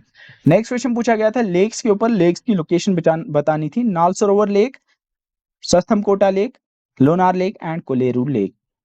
अगर थोड़ा सा आइडिया होगा तो नाल सरोवर लेक जो है ये है गुजरात के अंदर, सो 1 विल गो विद 4। सतमकोटा जो है ये है केरला के अंदर। लोनार लेक, लोनार लेक एक क्रेटर लेक है जो कि है केरल, जो कि है महाराष्ट्र के अंदर। कोलेरू लेक ये है आंध्र प्रदेश के अंदर। तो यहाँ पे आप देख सकते हो ये चार जो थी, यहाँ पे नाल सरोवर जो है ये बर्ड सेंचुरी भी है गुजरात के अंदर। सस्तमकोटा ये केरला के अंदर है। देन लोनार लेक जो है, लोनार लेक महाराष्ट्र के अंदर है। कोलेरू लेक आंध्र प्रदेश के अंदर है। इंपॉर्टेंट लेक्स की अगर हम बात करें, आपको पता ही होगा जम्मू एंड कश्मीर में we have the Wular lake, we have the Dal lake, Hokersar lake, Surendra Mansar Jammu के अंदर है। लद्दाख के अंदर we have the Pangong Tso and the Tso Moriri, ये आपको पता ही होंगे। उत्तराखंड में अगर आप देखोगे, उत्तराखंड में ताल नाम की आपको लेक्स मिलेंगी। वहां पे 7 के 9 ताल हैं, चंद्र ताल है, भीम ताल है, इस तरह के वहां पे ताल आपको दिखते हैं। ताल वहां पे लेक को शायद कहते हैं। तो चंद्रताल एक लेक है वहां। इसके अलावा पोंग डैम और रेणुका डैम ये भी उत्तराखंड के अंदर है। पंजाब के अंदर वी हैव द हरी के वेटलैंड, ये भी आपको याद रखना है। सांबर लेक ये राजस्थान के अंदर है, ये सबसे बड़ी, it is the largest salt lake in India. याद रखना है salt lake, I didn't say brackish water lake, salt lake सबसे बड़ी जो है सांबर लेक है, वो कहाँ है, राजस्थान के अंदर। इसके अलावा अगर हम देखेंगे मध्य प्रदेश के अंदर we have the Bhoj upper lake, Bhoj lake upper lake. अगर हम गुजरात के अंदर देखें we have the Sardar Sarovar dam, Sardar Sarovar dam Narmada के ऊपर है, इसी के ऊपर, इसी के पास जो है स्टैचू ऑफ यूनिटी है, ये नर्मदा रिवर के ऊपर है। नाल सरोवर लेक वो भी यहीं पे है गुजरात के अंदर ही। अगर हम महाराष्ट्र की बात करें वी हैव द शिवाजी सागर, शिवाजी से आपको ऑब्वियसली शिवाजी जो थे वो मराठा थे, तो महाराष्ट्र से पता चल जाएगा। नंदू चल जाएगा, नंदू मधवेश्वर जो है वो भी महाराष्ट्र के अंदर है, इंपॉर्टेंट नहीं है। लोनार लेक इंपॉर्टेंट है, ये याद रखना है, ये एक क्रेटर लेक है। क्रेटर लेक मतलब जब एस्टेरॉइड या कोई भी सेलेस्टियल ऑब्जेक्ट जब स्ट्राइक करता है अर्थ के ऊपर, जब हिट करता है तो वहां पे एक खड्डा हो जाता है, वहां पे जो क्रेटर बनता है उसमें पानी भरता है, तो उसको हम क्रेटर लेक कहते हैं। तो लोनार लेक जो है महाराष्ट्र के अंदर वो एक क्रेटर लेक है, बेसिकली एक खड्डा हो गया था, एस्टेरॉइड ने हिट किया था, तो उस वजह से वहां पे लेक बन गई थी, बाद में उसका नाम लोनार लेक रखा गया। केरला के अंदर 3 इंपॉर्टेंट लेक्स है। We have the Vembanad lake, Vembanad lake जो है ये लॉन्गेस्ट लेक है इंडिया की, ये यहाँ पे आपको इस कोस्ट पे यहाँ पे ऑलमोस्ट पूरी दिख जाएगी। इसके अलावा we have the Kayamkulam kayals, kayals भी आपको दिखेंगे यहाँ पे। कयाल्स बेसिकली बैक वाटर्स हैं, केरला के अंदर पाए जाते हैं। केरला के अंदर जो है कोस्टल एरिया में आपको, आप एक मान सकते हो वेटलैंड्स की तरह ही है, जिनमें आई थिंक समुद्र का पानी आ जाता है, तो उनको हम कयाल्स कहते हैं। तो ये कयमकुलम कयाल भी एक लेक है जो कि है केरला के अंदर। इसके अलावा we have the Ashtamudi lake and the Sasthamkotta lake, ये भी है केरला के अंदर। आंध्र के अंदर we have 2 important lakes, we have the Pulicat lake and the Kolleru lake. Kolleru lake जो है ये है कृष्णा और गोदावरी के डेल्टा के बीच में, तो नीचे से यहाँ कृष्ण है और ऊपर से यहाँ गोदावरी है, और उन दो का जो डेल्टा बनता है बीच में ये कोलेरू लेक आती है। नागार्जुना सागर डैम ये आपको पता ही होगा, ये गोदावरी रिवर के ऊपर है। चिलिका लेक जो है ये है largest brackish water lake in India, वो यहाँ उड़ीसा में है। इसके अलावा वी हैव द भीतरकनिका, वो भी उड़ीसा के अंदर है। त्रिपुरा के अंदर we have the Rudra Sagar Loktak lake, जो कि है मणिपुर के अंदर इंपॉर्टेंट लेक है लोकताक लेक। वहां पे आपको याद रखना है we have the Keibul Lamjao national park, जो कि फ्लोटिंग नेशनल पार्क है, only floating national park of India, that is the Keibul Lamjao national park, जो कि लोकताक लेक के अंदर है। असम के अंदर वी हैव द दीपर बेल। तो ये लेक्स हैं, इंपॉर्टेंट लेक्स हैं। इनमें सबसे इंपॉर्टेंट आपको याद होनी चाहिए पुलिकत लेक, आपको पता होना चाहिए कोलेरू लेक, आपको पता होना चाहिए आंध्रा के अंदर।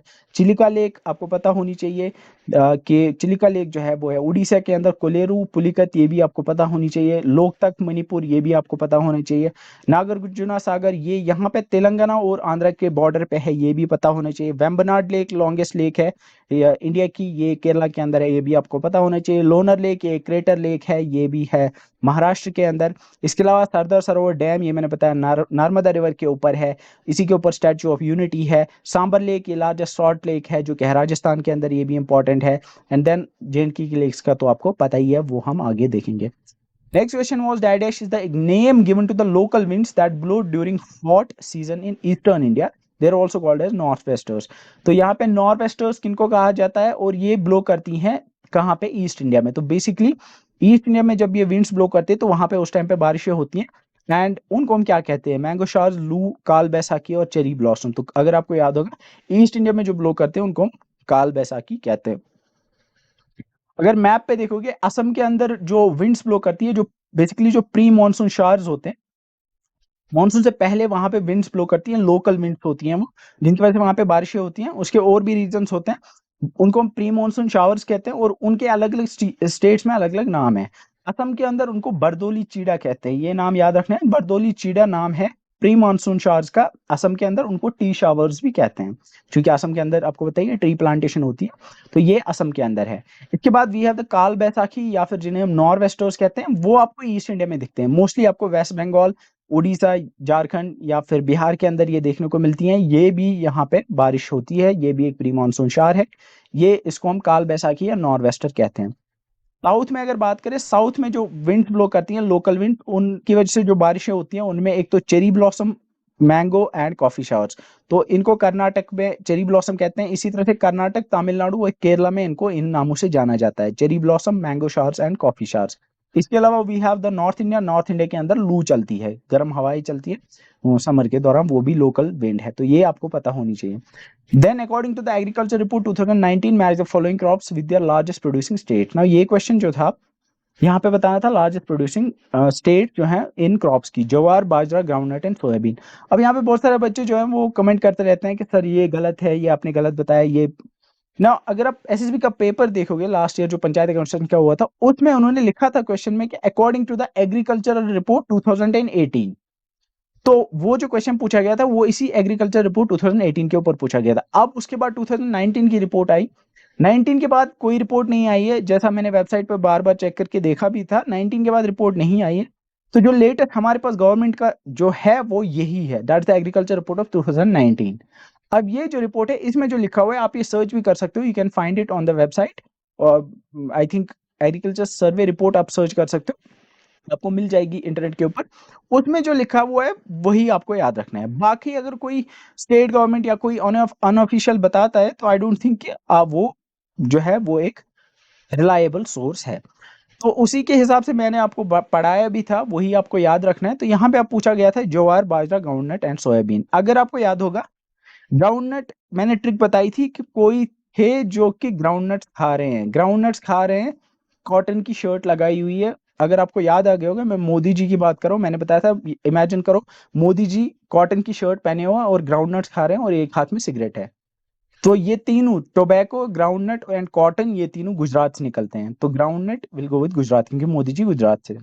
Then we are the soybeans. मैंने बताया था सोयाबीन कैपिटल कहते हैं किसको, मध्य प्रदेश को, तो soybean will go with Madhya Pradesh. ज्वार जो है ये याद रखना है, ज्वार कर्नाटक से निकलती है, और बाजरा राजस्थान से निकलती है। ये इंपॉर्टेंट है क्योंकि मैंने बताया था जो कोरस ग्रेन्स है, अगर कोरस ग्रेन्स मतलब ज्वार, बाजरा, मिलेट, जो कोरस ग्रेन्स हैं जिनके बड़े बड़े दाने होते हैं, उन सबको अगर उनकी टोटल प्रोडक्शन देखें तो सबसे ज्यादा वो राजस्थान में होती है। और अगर हम इंडिविजुअली उनको देखेंगे तो बाजरा राजस्थान में सबसे ज्यादा निकलता है, ज्वार कर्नाटक में निकलता है। तो इसे आप याद रखोगे। अब यहाँ पे अगर आप देखोगे, मैंने बताया था आपको कि राइस, एक तो चावल, और चावल जिस बोरी में आता है जो जूट की बोरी होती है, वो दोनों वेस्ट बंगाल में सबसे ज्यादा निकलते हैं। Wheat, sugar cane and total food grains, मैंने बताया था कि इमेजिन करो योगी जी जो हैं, उनके एक हाथ में रोटी है, दूसरे हाथ में शुगर केन है। तो ये उत्तर प्रदेश लार्जेस्ट प्रोड्यूसर है व्हीट, शुगर केन, या फिर टोटल फूड ग्रेन्स, मतलब व्हीट, राइस, इन सबको मिला के अगर हम देखेंगे तो सबसे ज्यादा फूड ग्रेन्स निकलते हैं उत्तर प्रदेश से। कर्नाटक में जो चीजें निकलती है वो ये सनफ्लावर, मेज, कॉफी, ज्वार और रागी। तो याद होगा आपको, मैंने बताया आपका दोस्त बेंगलुरु में है जो कि कर्नाटक में है, वहां पे वो क्या आपको कॉल कर रहा है, तो वो क्या कर रहा है, कॉफी पी रहा है, भुट्टा खा रहा है, और वो बाहर देख रहा है, और बाहर उसके आंगन में सनफ्लावर खिला हुआ है। तो इससे आपको याद रहेगा कि आपका दोस्त कर्नाटक बेंगलुरु के अंदर है, तो Karnataka is the largest producer of these three. ना यहाँ पे ये जो मैं बता रहा था कोर्स क्रॉप, जो कोरस ग्रेन वाले क्रॉप्स हैं, उनमें ज्वार और रागी जो हैं वो कर्नाटक में निकलते हैं। याद रखना है, ज्वार और रागी जो हैं वो लार्जेस्ट प्रोड्यूसर है उनका Karnataka. Then total coarse grains, अगर कोरस ग्रेन्स की बात करें, मतलब ज्वार, रागी, बाजरा, मिलेट्स, इन सबको मिला के देखें ना, और टोटल जो प्रोडक्शन होती है राजस्थान सबसे ज्यादा करता है उनमें, लेकिन इंडिविजुअली बाजरा और मिलेट्स की राजस्थान करता है। तो कोरस ग्रेन्स आपको जो याद रखने हैं, ज्वार और रागी इनका कर्नाटक लार्जेस्ट प्रोड्यूसर है, बाजरा एंड मिलेट्स इनका राजस्थान है, और ओवरऑल टोटल कोरस ग्रेन्स का भी राजस्थानी है। पल्सेस अगर आपको याद है, मैंने बताया था राजस्थान में आपका दोस्त है, आप वहां गए, उसने आपकी इज्जत नहीं की, उसने आपको रेत पे बैठाया, उसने जब आपको खिलाया तो उसने आपको खिलाया, उसने आपको एक तो दाल खिलाई, मतलब पल्सेस, उसमें तेल ज्यादा था, मतलब ऑयल सीड्स। और मैंने बताया था कि उसने आपको जो कोरस ग्रेन्स खिलाए, उसने आपको बड़े दाने वाले खिलाए जो कि यूजुअली लोग नहीं खाते हैं। तो यहाँ पे टोटल कोरस ग्रेन जिसमें बाजरा और मिलेट्स हैं, टोटल पल्सेस दाल खिलाई थी तो पल्सेस भी राजस्थान से हैं, मस्टर्ड एंड रेप सीड ये भी आपको याद रहेगा, मस्टर्ड तेल ये आपको याद रहेगा ऐसे, और टोटल ऑयल सीड्स ये भी ज्यादा निकलते हैं राजस्थान से ही। देन सोयाबीन मैंने आपको बताया, सोया कैपिटल कहते हैं हम एमपी को। ग्राउंड नट मैंने बताया, टोबैको, एक हाथ में सिगरेट, कॉटन की शर्ट पहनी हुई ग्राउंड नट खा रहे हैं, तो यहाँ पे गुजरात ये तीनों में लार्जेस्ट प्रोड्यूसर है। इससे आपको ये चीजें याद रहेंगी। Next question was on the national parks and the wild life sanctuaries. यहाँ पे दिया गया था the Nanda Devi national park, the Keoladeo national park, Manas wild life sanctuary and the Gir national park. ना अगर आपको थोड़ा भी आइडिया होगा, नंदा देवी एक पीक है हिमालय के अंदर जो कि उत्तराखंड में है, so A will go with 5। Keoladeo national park ये राजस्थान के अंदर है। मानस अभी मैंने बताया, मानस एक ट्रिब्यूटरी है ब्रह्मपुत्र की, तो मानस विल गो विद असम क्योंकि ब्रह्मपुत्र असम के थ्रू आता है। गिर नेशनल पार्क जो कि लायन के लिए जाना जाता है, तो गिर नेशनल पार्क गुजरात में है, तो डी विल गो विद 3। अब यहाँ पे अगर आप देखोगे इंपॉर्टेंट नेशनल पार्क्स मैं रिपीट करता आ रहा हूँ, किश्तवाड़ नेशनल पार्क जो है कश्मीर के अंदर जे&के के अंदर है। हेमस नेशनल पार्क ये सबसे बड़ी है इन टर्म्स ऑफ एरिया जो कि है लद्दाख के अंदर।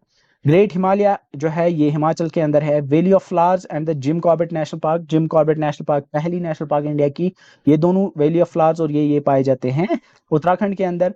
Desert national park Ranthambore and Sariska ये पाए जाते हैं राजस्थान के अंदर। इसके अलावा we have the Keoladeo national park, वो भी है राजस्थान के अंदर। गुजरात के अंदर we have the Gir and the Rann of Kutch. Sanjay Gandhi national park जो है वो महाराष्ट्र के अंदर है।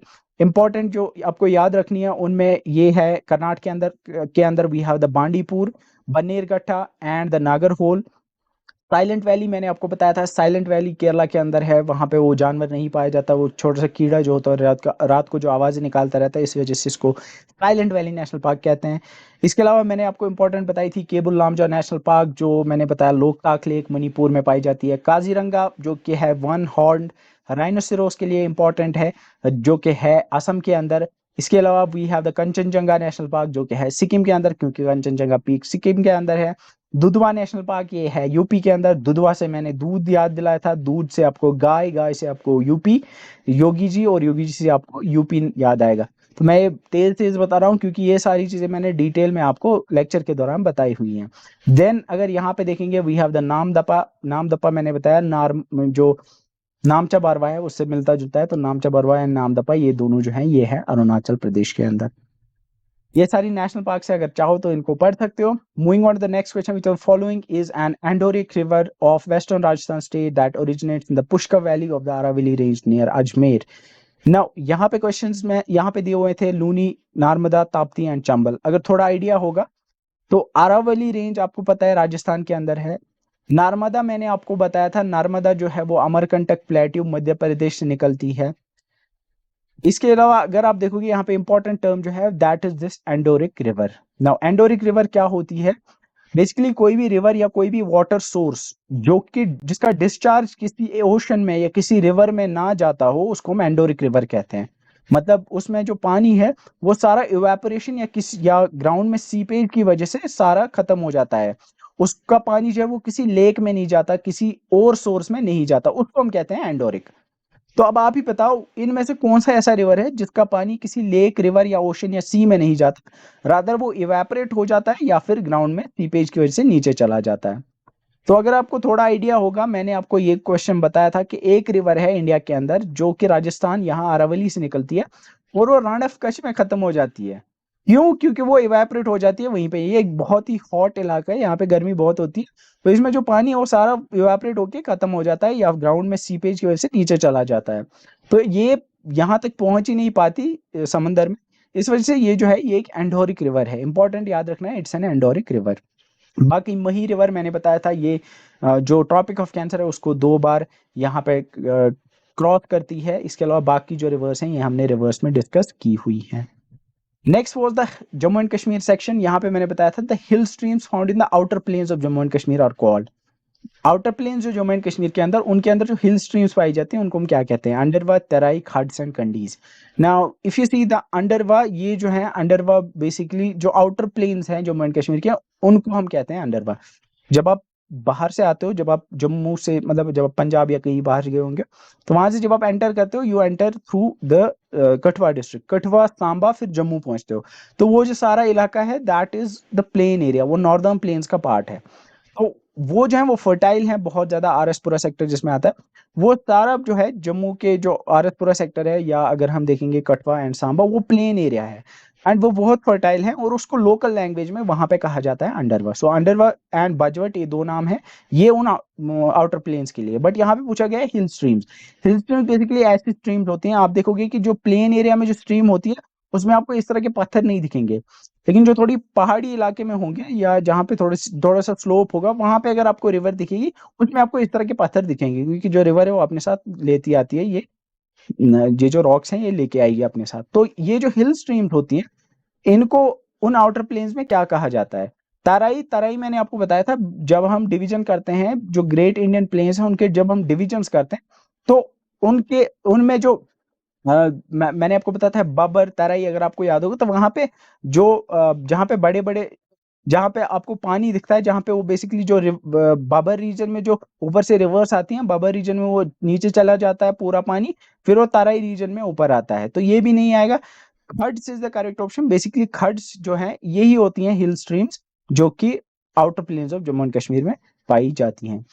अब यहाँ पे कंडीज क्या होते हैं? कंडी बेल्ट बेसिकली ये भी आउटर प्लेन्स में ही आता है, वहां पे स्लोप स्लोप एरियाज होते हैं, या पहाड़ी के ऊपर थोड़ा सा अगर फ्लैट एरिया होगा तो वहां पे उनको कंडीज कहा जाता है। ये कंडीज जो होते हैं इनमें वाटर की बहुत ज्यादा प्रॉब्लम होती है, और ये अगर आप थोड़ा सा गए होंगे दार रोड से जब आप ऊपर जाते हो, तो सांबा से अगर कोई आगे गया होगा दार रोड से, तो वो उधमपुर पहुंचता है, तो वहां पे आपको ये कंडी बेल्ट दिखता है। नाउ यहाँ पे आपको मैं एक इंपॉर्टेंट चीज पढ़ाने जा रहा हूँ, that is the physical divisions of Jammu and Kashmir. Now if you see, this is the map of Jammu and Kashmir. यहाँ पे वी हैव द कठवा, यहाँ से हम एंटर करते हैं पंजाब, ये है पंजाब से कठवा में आते हैं, लखनपुर में यहाँ एंटर करते हैं हम रावी रिवर को क्रॉस करके, फिर हम सांबा की तरफ जाते हैं, फिर हम जम्मू की तरफ जाते हैं, फिर उधमपुर, अगर मैं नेशनल हाईवे की बात कर रहा हूँ, फिर रामबन, फिर कुलगाम, अनंतनाग, फिर ऐसे पुलवामा, श्रीनगर। ये आपका पूरा मैप है। आई होप ये मैप आपको पता होगा। We have the Kishtwar, Kargil, Leh, ये आपका पूरा डिस्ट्रिक्ट है, ये सारे डिस्ट्रिक्ट हैं। नाउ अगर हम फिजिकल डिवीजन की बात करें, जैसे हमने इंडिया के बारे में पढ़ा था, वैसे हम जम्मू एंड कश्मीर के भी अलग अलग फिजिकल डिवीजन करते हैं। हम नीचे से स्टार्ट करेंगे, will start from here.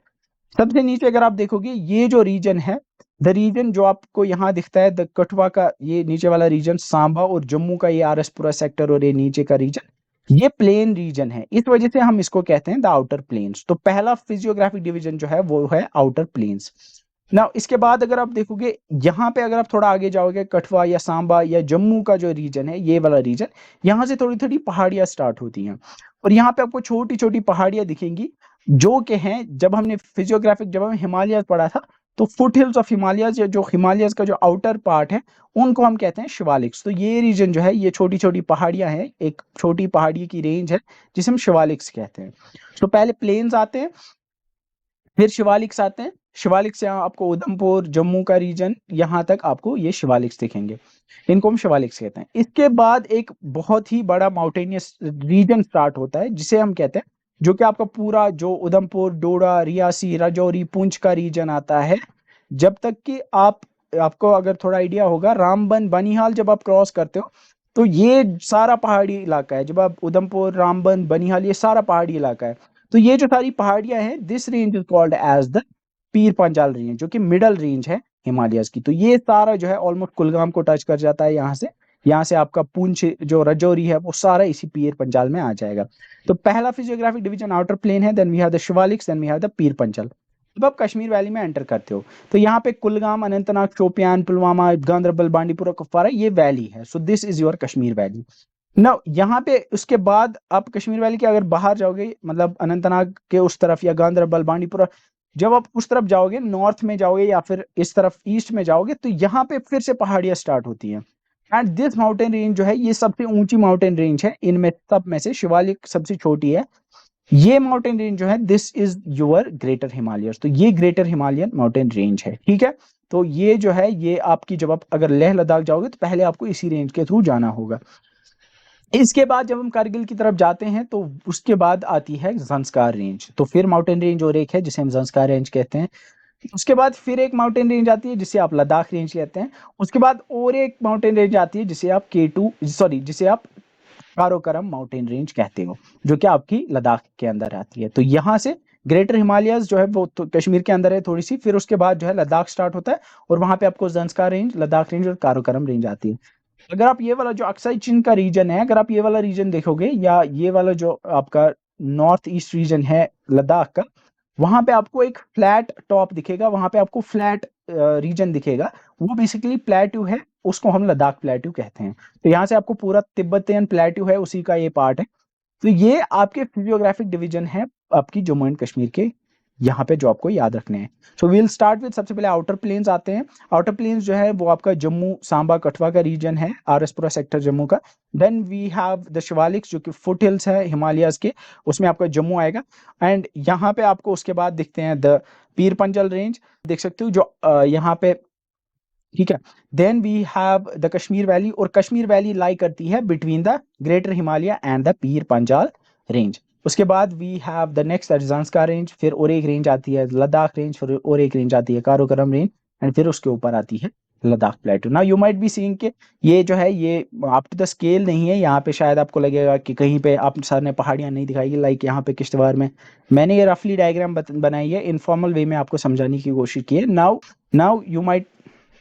Now you must have understood what exactly the physical divisions of Jammu and Kashmir are. तो यहाँ पे आप पूछा गया था नेक्स्ट क्वेश्चन व्हाट आर, तो जो क्वेश्चन था पिछला वाला उसमें पूछा गया था कि जो खड्स होते हैं वो क्या होते हैं। तो बेसिकली ये जो प्लेन्स हैं, जब इस शिवालिक से नीचे की तरफ छोटी छोटी रिवर्स आती हैं, छोटी छोटी स्ट्रीम्स आती हैं, तो शिवालिक से जब नीचे की तरफ छोटी स्ट्रीम्स आती हैं उन्हीं को हम खड्स कहते हैं। इसलिए हम कहते हैं जो आउटर प्लेन्स में हमें, जो यहाँ पे हमें जो हम आउटर प्लेन्स में हमें दिखती हैं छोटी छोटी स्ट्रीम्स, हिल स्ट्रीम्स, उनको हम कहते हैं khads. Next question was what are Andarwa and Bajwat. तो यहाँ पे लोकली इसको अंडरवा एंड बजवट कहते हैं। जो ये आउटर प्लेन्स हैं, जो फर्टाइल प्लेन्स हैं, सांबा कठवा जम्मू आरएसपुरा का रीजन है, ये जो प्लेन्स हैं इनको लोकली अंडरवा एंड बजवट कहते हैं। So this is the Andarwa and Bajwat, locally outer plains को कहा जाता है। Next question was the famous Gangbal lake is located at the foot hills of. Gangbal lake पे गंगबल लेक के बारे में पूछा गया था, ये किस माउंटेन की फुट हिल्स में है। अगर आपको थोड़ा याद होगा, Gangbal lake is Ganderbal. And mount Kolahoi जो है, माउंट कोल्हाई ग्लेशियर, अगर आपको थोड़ा आइडिया होगा, लिदर जो है, लिदर के दो ट्रिब्यूटरीज आती हैं, दो ट्रिब्यूटरीज मिलकर लिदर रिवर जो है पहलगाम में जो है वो बनाती है। एक आती है कोल्हाई ग्लेशियर से और दूसरी आती है शीशनाग लेक से। तो ये माउंट कोल्हाई जो है ये अनंतनाग में है।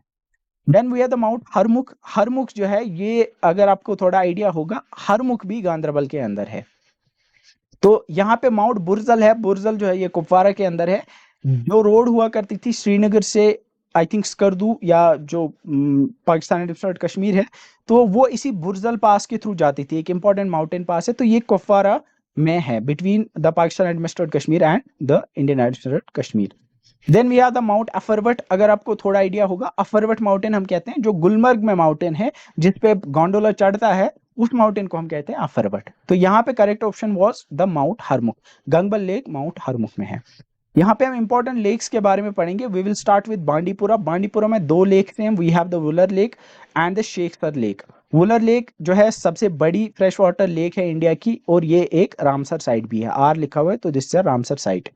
देन अगर हम गांदरबल की बात करें, गांदरबल में बहुत सारी लेक्स हैं। We have the Manasbal lake, Gadsar lake, Gangbal lake जो कि क्वेश्चन में पूछा गया था, जो कि माउंट हरमुख के फुट हिल्स में है। Then we have the Krishnasar, Vishansar and the Vaskursar. These lakes are found in Ganderbal. अगर हम बारामूला की बात करें, बारामूला में we have the Ahansar lake. अगर हम बडगाम की बात करें, बडगाम में एक इंपॉर्टेंट लेक है, we have the Nilnag lake. अगर हम श्रीनगर की बात करें, श्रीनगर में we have the Dal lake, Nigeen lake, Anchar lake and the Hokersar lake. Hokersar एक वेटलैंड है जिसके बारे में आपने पढ़ा होगा। अनंतनाग में अगर लेक्स की बात करें, we have the Sheshnag lake. जैसे मैंने बताया, शीशनाग जो है वहां से एक ट्रिब्यूटरी आती है लिदर रिवर की। देन टारसर मारसर, ये भी इंपॉर्टेंट लेक्स हैं। इसके अलावा we have the Tulian lake. ठीक है, so Tulian lake is one more important lake. Tulian lake जो है वो यहाँ पे है, तुलियन लेक जो है वो यहाँ पे है। और अगर आपको थोड़ा अभी पिछला याद होगा, जो रेंज थी जो मैंने बताया था, जो मिडल हिमालयस या पीर पंजल रेंज थी, वो ऐसे जाती है, वो कुछ इस तरह से जाती है। और जो ग्रेटर हिमालयस की है वो कुछ इस तरह से है। तो यहाँ पे बीच में, यहाँ इस रेंज और इस रेंज मतलब पीर पंजाल और ग्रेटर हिमालय के बीच में ये लेक है जिसे हम तुलियन लेक कहते हैं। तो ये क्वेश्चन जूनियर असिस्टेंट में पूछा गया था दैट द तुलियन लेक जो है, Tulian lake which of following lakes is between the Pir Panjal range and the greater Himalayas. तो ये जो है ये तुलियन लेक है जो कि यहाँ पे आपको दिखती है अनंतनाग डिस्ट्रिक्ट में, क्योंकि यहाँ पे ऑलमोस्ट यहीं पे मीट करते हैं the Pir Panjal range and the greater Himalayan range. Then Kulgam के अंदर एक इंपॉर्टेंट लेक है जिसे हम कौसरनाग लेक कहते हैं।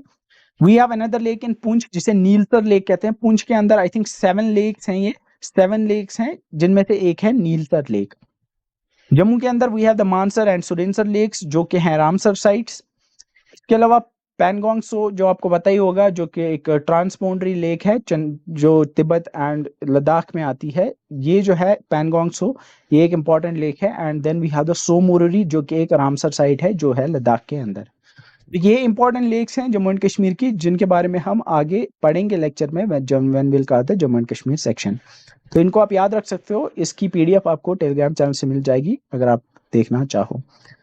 देन जैसे मैंने चार की बात की, जो 4 माउंटेन पीक्स दिए हुए थे, तो सबसे पहली जो दी हुई थी जो ऑप्शन दिया हुआ था वो था माउंट कोल्हाई। जैसे मैंने बताया माउंट कोल्हाई अनंतनाग में है और वहां से कोल्हाई ग्लेशियर है, वहां पे कोल्हाई ग्लेशियर से जो लिदर रिवर है, लिदर रिवर की एक ट्रिब्यूटरी आती है। Then we are the mount Harmukh जो है उसके फुटहिल्स में आपको गंगबल लेक दिखती है।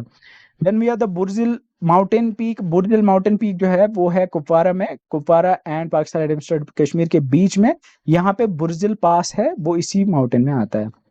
देन वी आर द अफरवट जो क्या है बारामूला में, गुलमर्ग में, जिसके ऊपर आपका गोंडोला चलता है। तो गोंडोला किस पीक पे चलता है, किस माउंटेन पे चढ़ता है, वो अफरवट पे चढ़ता है। Next question was the Artemisia wormwood, which is a medicinal plant and has a huge international values locally known as। wormwood या Artemisia को एक medicinal plant है ये, इसको यहाँ क्या कहते हैं, लोकली कश्मीर में क्या कहते हैं? Is it called gucchi? नहीं, गुच्ची को तो मोरल मशरूम कहते हैं। Is it called tetwen? नहीं, टेटवेन भी शायद टेटवेन है। Yes, it's called as tetwen. तो टेटवेन क्या होता है? ये एक प्लांट है जिसको यूज किया जाता है यहाँ पे मेडिसिनल यूज के लिए। ये बहुत कड़वा होता है, इसके बेसिकली लीव्स जो हैं वो उबाले जाते हैं और वो पिए जाते हैं। जिनको इंटेस्टाइनल इन्फेक्शन होगा उसके लिए ये हेल्पफुल रहते हैं। ये टेटविन जो है इसको हम आर्टिमीजिया कहते हैं या फिर वर्मवुड कहते हैं। इसके अलावा वी हैव द शंगर। शंगर भी एक इंपॉर्टेंट है। शंगर जैसे आपकी अदरक होती है, जिंजर होती है, वैसे ही शंगर होती है, लेकिन शंगर को हम जिंजर नहीं कहते, शंगर को हम कहते हैं लिकराइस कहते हैं।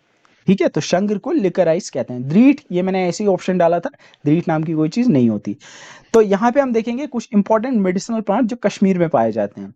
कश्मीर में आपने ग जबान या कह जबान सुना होगा, बहुत बार ये जो पुराने लोग हैं वो इसको यूज करते थे। कह जबान इसको कहते हैं, कह जबान को बोरेज कहते हैं इंग्लिश में। शंगर जैसे मैंने बताया, शंगर को हम लिकराइस कहते हैं।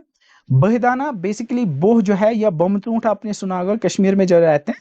तो क्वींस एप्पल जो होता है, जिसे आप बोह कहते हो या जिसे आप बमचूठ कहते हो, तो क्वींस एप्पल के जो सीड्स होते हैं उसको हम बहिदाना कहते हैं। उसकी भी मेडिसिनल वैल्यूज हैं। ये यहाँ पे एक क्वींस एप्पल है, इसी की सीड को बहिदाना कहते हैं। गुले जूफा, ये भी एक इंपॉर्टेंट प्लांट है, इसकी भी मेडिसिनल वैल्यू है, इसको हिसोप कहते हैं इंग्लिश में। Then we have the then we have the parshanshan. Parshanshan एक फर्न है। फर्न आपने देखो, जहां पे किसी जंगल में जहां बारिशें होती हैं अक्सर, तो वहां पे इस तरह की फर्न्स नीचे जो है उग जाती हैं, तो इसको पार्शनशन कहते हैं लोकली, इसको फर्न कहते हैं इंग्लिश में।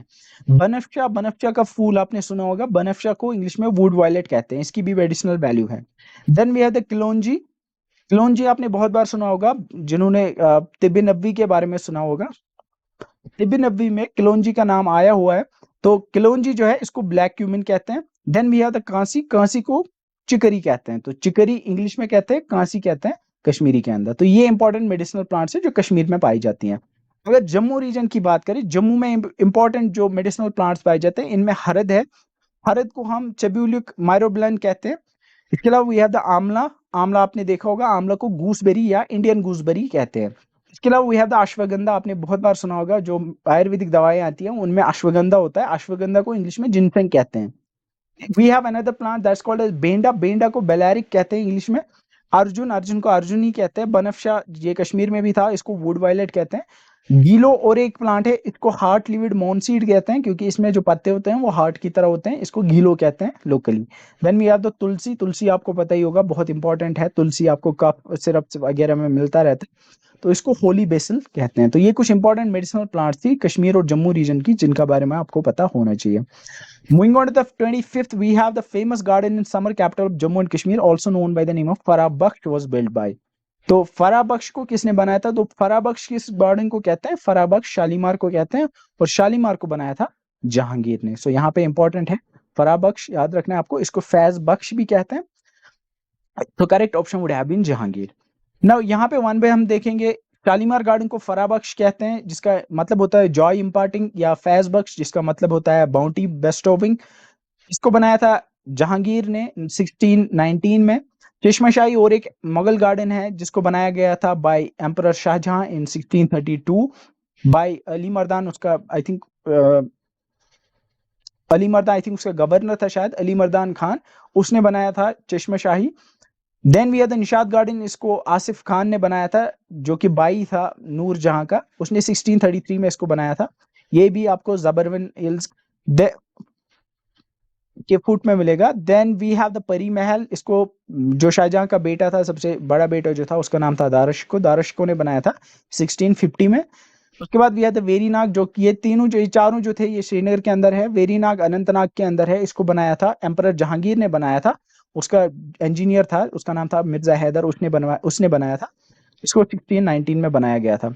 Then we have the Achabal garden जो अनंतनाग में है, इसको नूरजहां ने बनवाया था 1620 के अंदर, और इसका नाम बेगमाबाद रखा गया था अशबल का।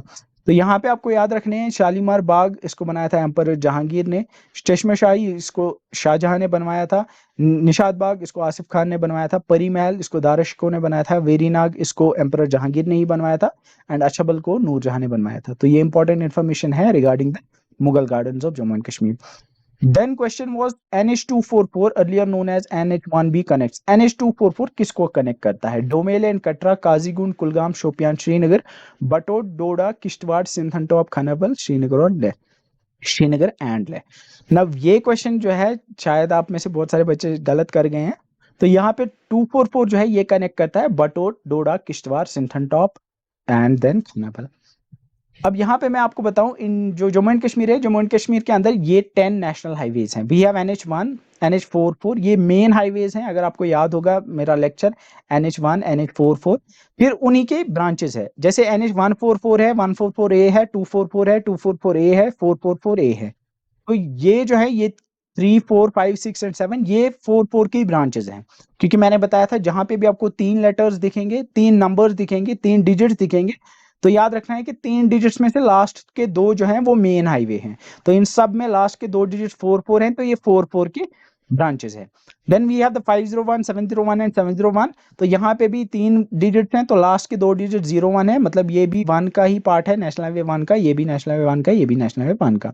इनको मैप पे मैं बनाने की कोशिश करूंगा आपके लिए। सो सबसे पहले आपको याद रखना है नेशनल हाईवे 1। नेशनल हाईवे 1 जो है वो यहाँ उरी, बारामूला, श्रीनगर, गांदरबल और फिर यहाँ लेह तक जाता है। सो नेशनल हाईवे 1 जो है that is the Srinagar Leh national highway. इसको मुझे लेह तक लेके जाना था एंड मैंने इसको कारगिल तक ही लिया है। So it should have been till here, ठीक है। तो ये आपका नेशनल हाईवे 1 हो गया। तो नेशनल हाईवे 1 इंपॉर्टेंट हाईवे है। Then we have national highway 44 जो कि यहाँ कन्याकुमारी से नीचे कठवा, सांबा, जम्मू, उधमपुर, रियासी, जो आपका नेशनल हाईवे 44 है। जम्मू श्रीनगर नेशनल हाईवे जिसको आप कहते हो, कुलगाम, अनंतनाग, पुलवामा, श्रीनगर तक। तो ये 2 मेन हाईवेज हैं, NH1 and NH44। NH1 Uri से लेके लेह तक है, NH44 वो तो कन्याकुमारी से श्रीनगर तक है। नाउ इन्हीं की ब्रांचेस है जो बाकी हाईवेज है। Starting with the first one that is NH144। NH144 जो है वो यहाँ पे निकलता है बटोट से, एंड यहाँ फिर वो कटरा से होते हुए राजौरी जाता है। This is the first one, Reasi से होते हुए फिर राजौरी जाता है। तो NH144 NH44 का ही पार्ट है, और ये कहाँ जाता है? ये यहाँ बटोट से राजौरी की तरफ जाता है।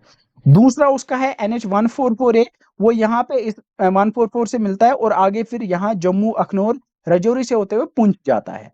तो ये 2 हैं, NH144 जो कि है फ्रॉम बटोट टू यहाँ Rajouri, and the second is NH144 जो कि यहाँ जम्मू से आता है टू पुंछ। इसके बाद वी हैव अनदर वन जो कि 244 क्वेश्चन में पूछा गया था। NH244 जो है वो भी 44 का पार्ट है, वो यहाँ उधमपुर से निकलता है वाया डोडा, फिर सिमथन टॉप, आगे खानाबल तक, अनंतनाग तक वो पहुंचता है। So this is your NH244। इसके अलावा we have another one that's NH244A।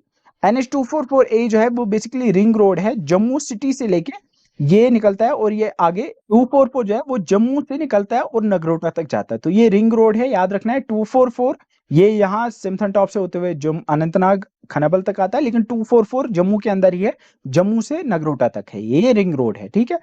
Then यहाँ पे मैंने ये सांबा से निकाला है, उधमपुर से निकाला है, क्योंकि यहाँ पे ये छोटा बन जाता है इस वजह से। तो याद रखना है ये जम्मू से नगरोटा तक है। तो ये जो है NH144 जो है NH, ठीक है। तो ये NH144, 144A, 244 एंड 244A, ये 4 हो गए इसके ब्रांचेस। इसके बाद नई एक ब्रांच बन रही है जो कि यहाँ से निकलेगी काजीगुंड से, कुलगाम के होते हुए, फिर शोपियान, पुलवामा, श्रीनगर, बडगाम, इन डिस्ट्रिक्ट के होते हुए ये NH444 है। तो यहाँ पे आप देख सकते हो NH144 ये भी इसका पार्ट है, 144A 144 का पार्ट है, 244 का पार्ट है, 244A जो है 244 का पार्ट है, and then we have the NH444 जो कि है नया बन रहा है, जो कि कुलगाम से होते हुए जाएगा शोपियान, पुलवामा एंड श्रीनगर तक। ये 5 जो है ये है NH44 के ब्रांचेस। इसके अलावा NH1 की भी कुछ ब्रांचेस है, जिसमें पहली ब्रांच जो है दैट इज NH501। NH501 जो है वो यहाँ पे अनंतनाग के अंदर ही, और वो यहाँ खानाबल तक आती है। जो आपका पहलगाम हाईवे है, जिसे आप KP रोड, जो अनंतनाग से उनको पता होगा, जो खानाबल पहलगाम रोड है, वो इसी NH501 में आता है। तो यहाँ पे एक जगह है जिसे पंचतरनी कहते हैं, फिर वहां से ये चंदनवाड़ी, पहलगाम होते हुए खानाबल तक आता है। This is NH501। Next is NH701, तो वह यहाँ रफियाबाद से कुपवारा टंगडार तक जाता है, ठीक है। तो टंगडार आई थिंक ये हाँ कुपवारा तक जाता है। This is NH701। इसके बाद वी हैव 701A जो कि है आपका बारामूला गुलमर्ग हाईवे, जिसे हम NH701A कहते हैं। तो इस तरह से आपको याद रखने हैं, ये सारे हाईवेज है जो जम्मू एंड कश्मीर के अंदर हैं। तो इस तरह से आपका हाईवेज का पोर्शन जो है जम्मू एंड कश्मीर के अंदर वो कवर हो जाता है। अब हम नेक्स्ट क्वेश्चन पे आते हैं। नेक्स्ट क्वेश्चन था the sun temple at Martand. Mattan में जो सन टेम्पल है उसको किसने बनाया था? तो ये इंपॉर्टेंट क्वेश्चन था, ये आपको याद रखना है। It was built by the raja Lalitaditya, ठीक है। तो इसको राजा ललित आदित्य ने बनवाया था। तो अब इंफॉर्मेशन कुछ और इसके बारे में जानते हैं। राजा ललित आदित्य जो थे वो करकोता डायनास्टी से बिलोंग करते थे, एंड करकोता डायनास्टी ने जम्मू एंड कश्मीर में रूल किया फ्रॉम 625 टू 855 कॉमन एरा। इनको अलेक्जेंडर ऑफ कश्मीर भी कहा जाता है, क्योंकि इनने बहुत सारे सक्सेसफुल कॉन्क्वेस्ट किए थे, जिसकी वजह से इनको अलेक्जेंडर ऑफ कश्मीर कहा जाता है। अब ये जो थे राजा ललित आदित्य, ये ग्रैंडसन थे दुर्लभ वर्धना के। दुर्लभ वर्धना जो थे वो करकोता डायनास्टी के फाउंडर थे। तो ये भी इंपॉर्टेंट चीज है जो आपको पता होनी चाहिए। करकोता डायनास्टी जो है, जैसे मैंने बताया, 855 CE में डिक्लाइन हुआ और इसको रिप्लेस किया बाय उत्पाला डायनास्टी। फिर उत्पाला डायनास्टी ने 855 से लेके 1003 AD या CE तक रूल किया। जिस उत्पाला डायनास्टी को फाउंड किया था राजा अवंती वर्मन ने। राजा अवंती वर्मन वही है जिन्होंने अवंतीपुरा शहर बसाया था, जहाँ पे वो आपको टेम्पल्स दिखते हैं, वो उन्होंने बनवाए थे। और उनके जो इंजीनियर थे सुया, उनके नाम पे सुयापुर, जिसे आप सोपोर आजकल कहते हो, वो इन्हीं के नाम पे बने हुए शहर हैं। यहाँ पे अगर हम थोड़ी टाइमलाइन देखेंगे, उत्पाला डायनास्टी जैसे मैंने बताया कि उत्पाला डायनास्टी ने 855 से लेके 1003 AD तक रूल किया। फिर इससे पहले करकोता डायनास्टी थी जिन्होंने 625 से लेके 855 CE तक रूल किया। फिर लोहारा डायनास्टी आई जिन्होंने 1003 से लेके 1171 तक रूल किया। फिर उसको रिप्लेस किया देवा डायनास्टी ने। देवा डायनास्टी ने 1339 तक रूल किया फ्रॉम 1171। अब यहाँ पे जो है, यहाँ पे हिंदू रूल खत्म हो जाता है और लास्ट रूलर जो होती है वो कोटरानी होती हैं। अब 1339 में स्टार्ट होता है मुस्लिम रूल। मुस्लिम रूल के जो पहली जो डायनास्टी थी उसको शाहमीरी डायनास्टी कहते थे, और उनके जो पहले रूलर थे उनका नाम था शाहमीर। शाहमीर डायनास्टी जो थी, शाहमीरी डायनास्टी, उसके फाउंडर का नाम शाहमीर था। और शाहमीरी डायनास्टी ने 1339 से लेके 1555 तक रूल किया। फिर उसके बाद चक्स आए, जिसमें आपके इंपॉर्टेंट है यूसुफ शाही चक, जो लास्ट इसके एम्परर थे। सो 1555 से लेके 1586 तक चक डायनास्टी ने रूल किया। फिर मुगल्स ने उस टाइम पे, अगर आपको याद होगा, बाबर ने जो लास्ट रूलर थे चक डायनास्टी के, जिनका नाम था यूसुफ शाही चक, उनको धोखे से बुलाया बिहार और फिर बिहार की जेल में बंद करवाया। तो फिर यहाँ से स्टार्ट होता है मुगल डायनास्टी का रूल, जो चलता है 1586 से लेके 1752 तक। 1752 में अहमद शाह दुरानी जो है वो कश्मीर का कॉन्केस्ट करते हैं, और यहाँ पे अफगान रूल स्टार्ट होता है 1752 में, जो चलता है 1819 तक। 1819 में महाराजा रंजीत सिंह कश्मीर का कॉन्केस्ट करते हैं, एंड यहाँ पे 1819 में स्टार्ट होता है सिख रूल, जो सिर्फ 27 ईयर्स तक चलता है, एंड फिर फाइनली 1846 से लेके 1947 तक Dogra rule. And Dogra rule आपको पता ही होगा कि डोगरा रूल में 3 रूलर्स थे जिनके बारे में आपने पढ़ा होगा, जो 1947 में फिर खत्म हुआ। तो ये कश्मीर की हिस्ट्री की एक टाइमलाइन थी जिसके बारे में आपको पता होनी चाहिए। Then the next question was which of the following are the right bank tributaries of Jahlim? Jahlim की right tributaries कौन सी है right bank tributaries? विशे और एम्बियारा, दूध गंगा एंड फिरोजपुर नाला, लिदर एंड सिंध नाला, लिदर एंड फिरोजपुर नाला, विशे एंड रेम्बियारा एंड दूध गंगा। नाउ इसका करेक्ट ऑप्शन जो है दैट्स लिदर एंड सिंध नाला, ये 2 राइट बैंक ट्रिब्यूटरीज हैं झेलम की। नाउ इफ इसी झेलम की अगर बात करें तो आपको पता ही होगा झेलम निकलती है वेरीनाग से। यहाँ पे इसकी जो पहली ट्रिब्यूटरी है दैट्स कॉल्ड एज ब्रिंगी नाला, ब्रिंगी इसकी राइट बैंक ट्रिब्यूटरी है। कुथूर और एक राइट बैंक ट्रिब्यूटरी है। लिदर और एक ट्रिब्यूटरी आती है इसकी, जो इसकी सबसे बड़ी ट्रिब्यूटरी है that is this Lidder river, ठीक है, जो पहलगाम से आती है, जैसे मैंने आपको बताया कि जो निकलती है कोल्हाई ग्लेशियर से, एक उसकी ट्रिब्यूटरी है आती है, और दूसरी उसकी ट्रिब्यूटरी आती है फ्रॉम द कोल्हाई ग्लेशियर से, दूसरी आती है शीशनाग लेक से। देन वी हैव द आरपल और एक इंपॉर्टेंट राइट बैंक ट्रिब्यूटरी है। इसके अलावा वी हैव द सिंध नाला और एक इंपॉर्टेंट ट्रिब्यूटरी है। इसके अलावा we have the Erin and Madhumati. तो यहाँ पे जहलिम जो है जहलिम वुलर में जाती है और फिर दूसरी साइड से निकलती है, जहां पे उसकी और एक राइट बैंक ट्रिब्यूटरी है दैट्स पोहरू नाला।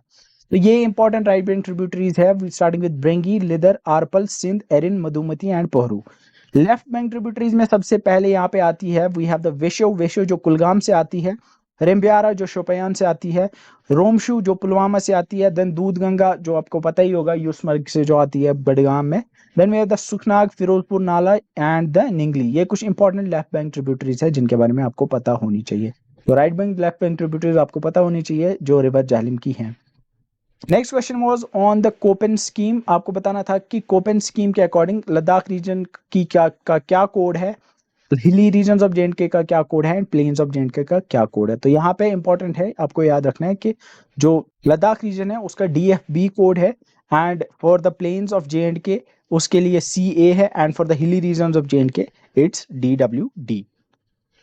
तो यहाँ पे बेसिकली अगर आप कोपेन स्कीम देखोगे तो कोपेन ने क्या किया था, उसने पहले ग्रुप किया था into A, B, C, D, E and F। तो ये 6 कैटेगरीज में उसने वर्ल्ड क्लाइमेट्स को अलग अलग डिवाइड किया था। तो A कोड उसने दिया ट्रॉपिकल ह्यूमिड क्लाइमेट को, B दिया उसने ड्राई क्लाइमेट को, C कोड दिया उसने warm temperate mid latitude climates को, D दिया उसने कोल्ड स्नो फॉरेस्ट क्लाइमेट को, E दिया उसने कोल्ड क्लाइमेट को, एंड H दिया उसने हाईलैंड क्लाइमेट को। तो ये 6 इसके प्राइमरी ग्रुप्स हैं। फिर उनके सब टाइप्स हैं, जैसे A का उसने जो सब टाइप है उसको कहा AF, फिर AM, AW। तो ऐसे ही B का BSH, BWH। तो इसने बेसिकली 3 लेटर्स से उसको आप अलग अलग क्लाइमेटिक जोन्स बना सकते हो। तो यहाँ पे जो इंपॉर्टेंट चीज है, यहाँ पे आप देख सकते हो ह्यूमिड सब ट्रॉपिकल दैट CFA। जम्मू का जो है वो जम्मू का CFA में आएगा, क्योंकि ये जो है ये ह्यूमिड सब ट्रॉपिकल है। जम्मू का ह्यूमिड सब ट्रॉपिकल है, वहां पे आपको वार्म समर दिखता है, और यूजुअली जो विंटर होता है विंटर ड्राई होता है यहाँ पे। Then we have the humid continental. Humid continental मतलब जहाँ पे ड्राई सीजन रहता होगा और सीवियर विंटर रहता होगा। नो ड्राई सीजन मतलब जहाँ पे विंटर में भी बारिश या बर्फ पड़ती होगी और विंटर जो है वो सीवियर रहता होगा। अगर आप कश्मीर और लद्दाख का कंपैरिजन करोगे तो दोनों जगह विंटर सीवियर होता है, लेकिन लद्दाख में विंटर में बर्फ नहीं होती या वहां बारिश नहीं होती है, तो वो आएगा सब आर्टिक में। तो लद्दाख में आपका DW आएगा। DW विंटर ड्राई रहता है वहां पे, लेकिन जो कश्मीर है मतलब जो हिली रीजन्स है जम्मू एंड कश्मीर के, उनमें DF आएगा कि वहां पे सिवियर विंटर रहता है। Moving on to the 30th and the last question, वो था आपका J&K रीऑर्गेनाइजेशन एक्ट 2019 पे। यहाँ पे बताना था 4th शेड्यूल क्या बताता है। Central laws, member of council of state, forms of oath and affirmation, amendment. तो यहाँ पे जो शेड्यूल्स हैं वी हैव 5 शेड्यूल्स, जिसमें फर्स्ट शेड्यूल जो है जिसमें बताया गया है members of council of state के बारे में, मतलब राज्यसभा मेंबर्स के बारे में बताया गया है कि कितने मेंबर्स होंगे। Then we have the second schedule जिसमें आपकी पार्लियामेंट कॉन्स्टिट्यूएंसी मतलब लोकसभा की जो कॉन्स्टिट्यूएंसीज होंगे उनके बारे में शेड्यूल 2 में लिखा हुआ है। शेड्यूल 3 जो है थर्ड शेड्यूल, उसमें असेंबली कॉन्स्टिट्यूएंसी के बारे में लिखा हुआ है, जो लेजिस्लेटिव असेंबली है यहाँ की।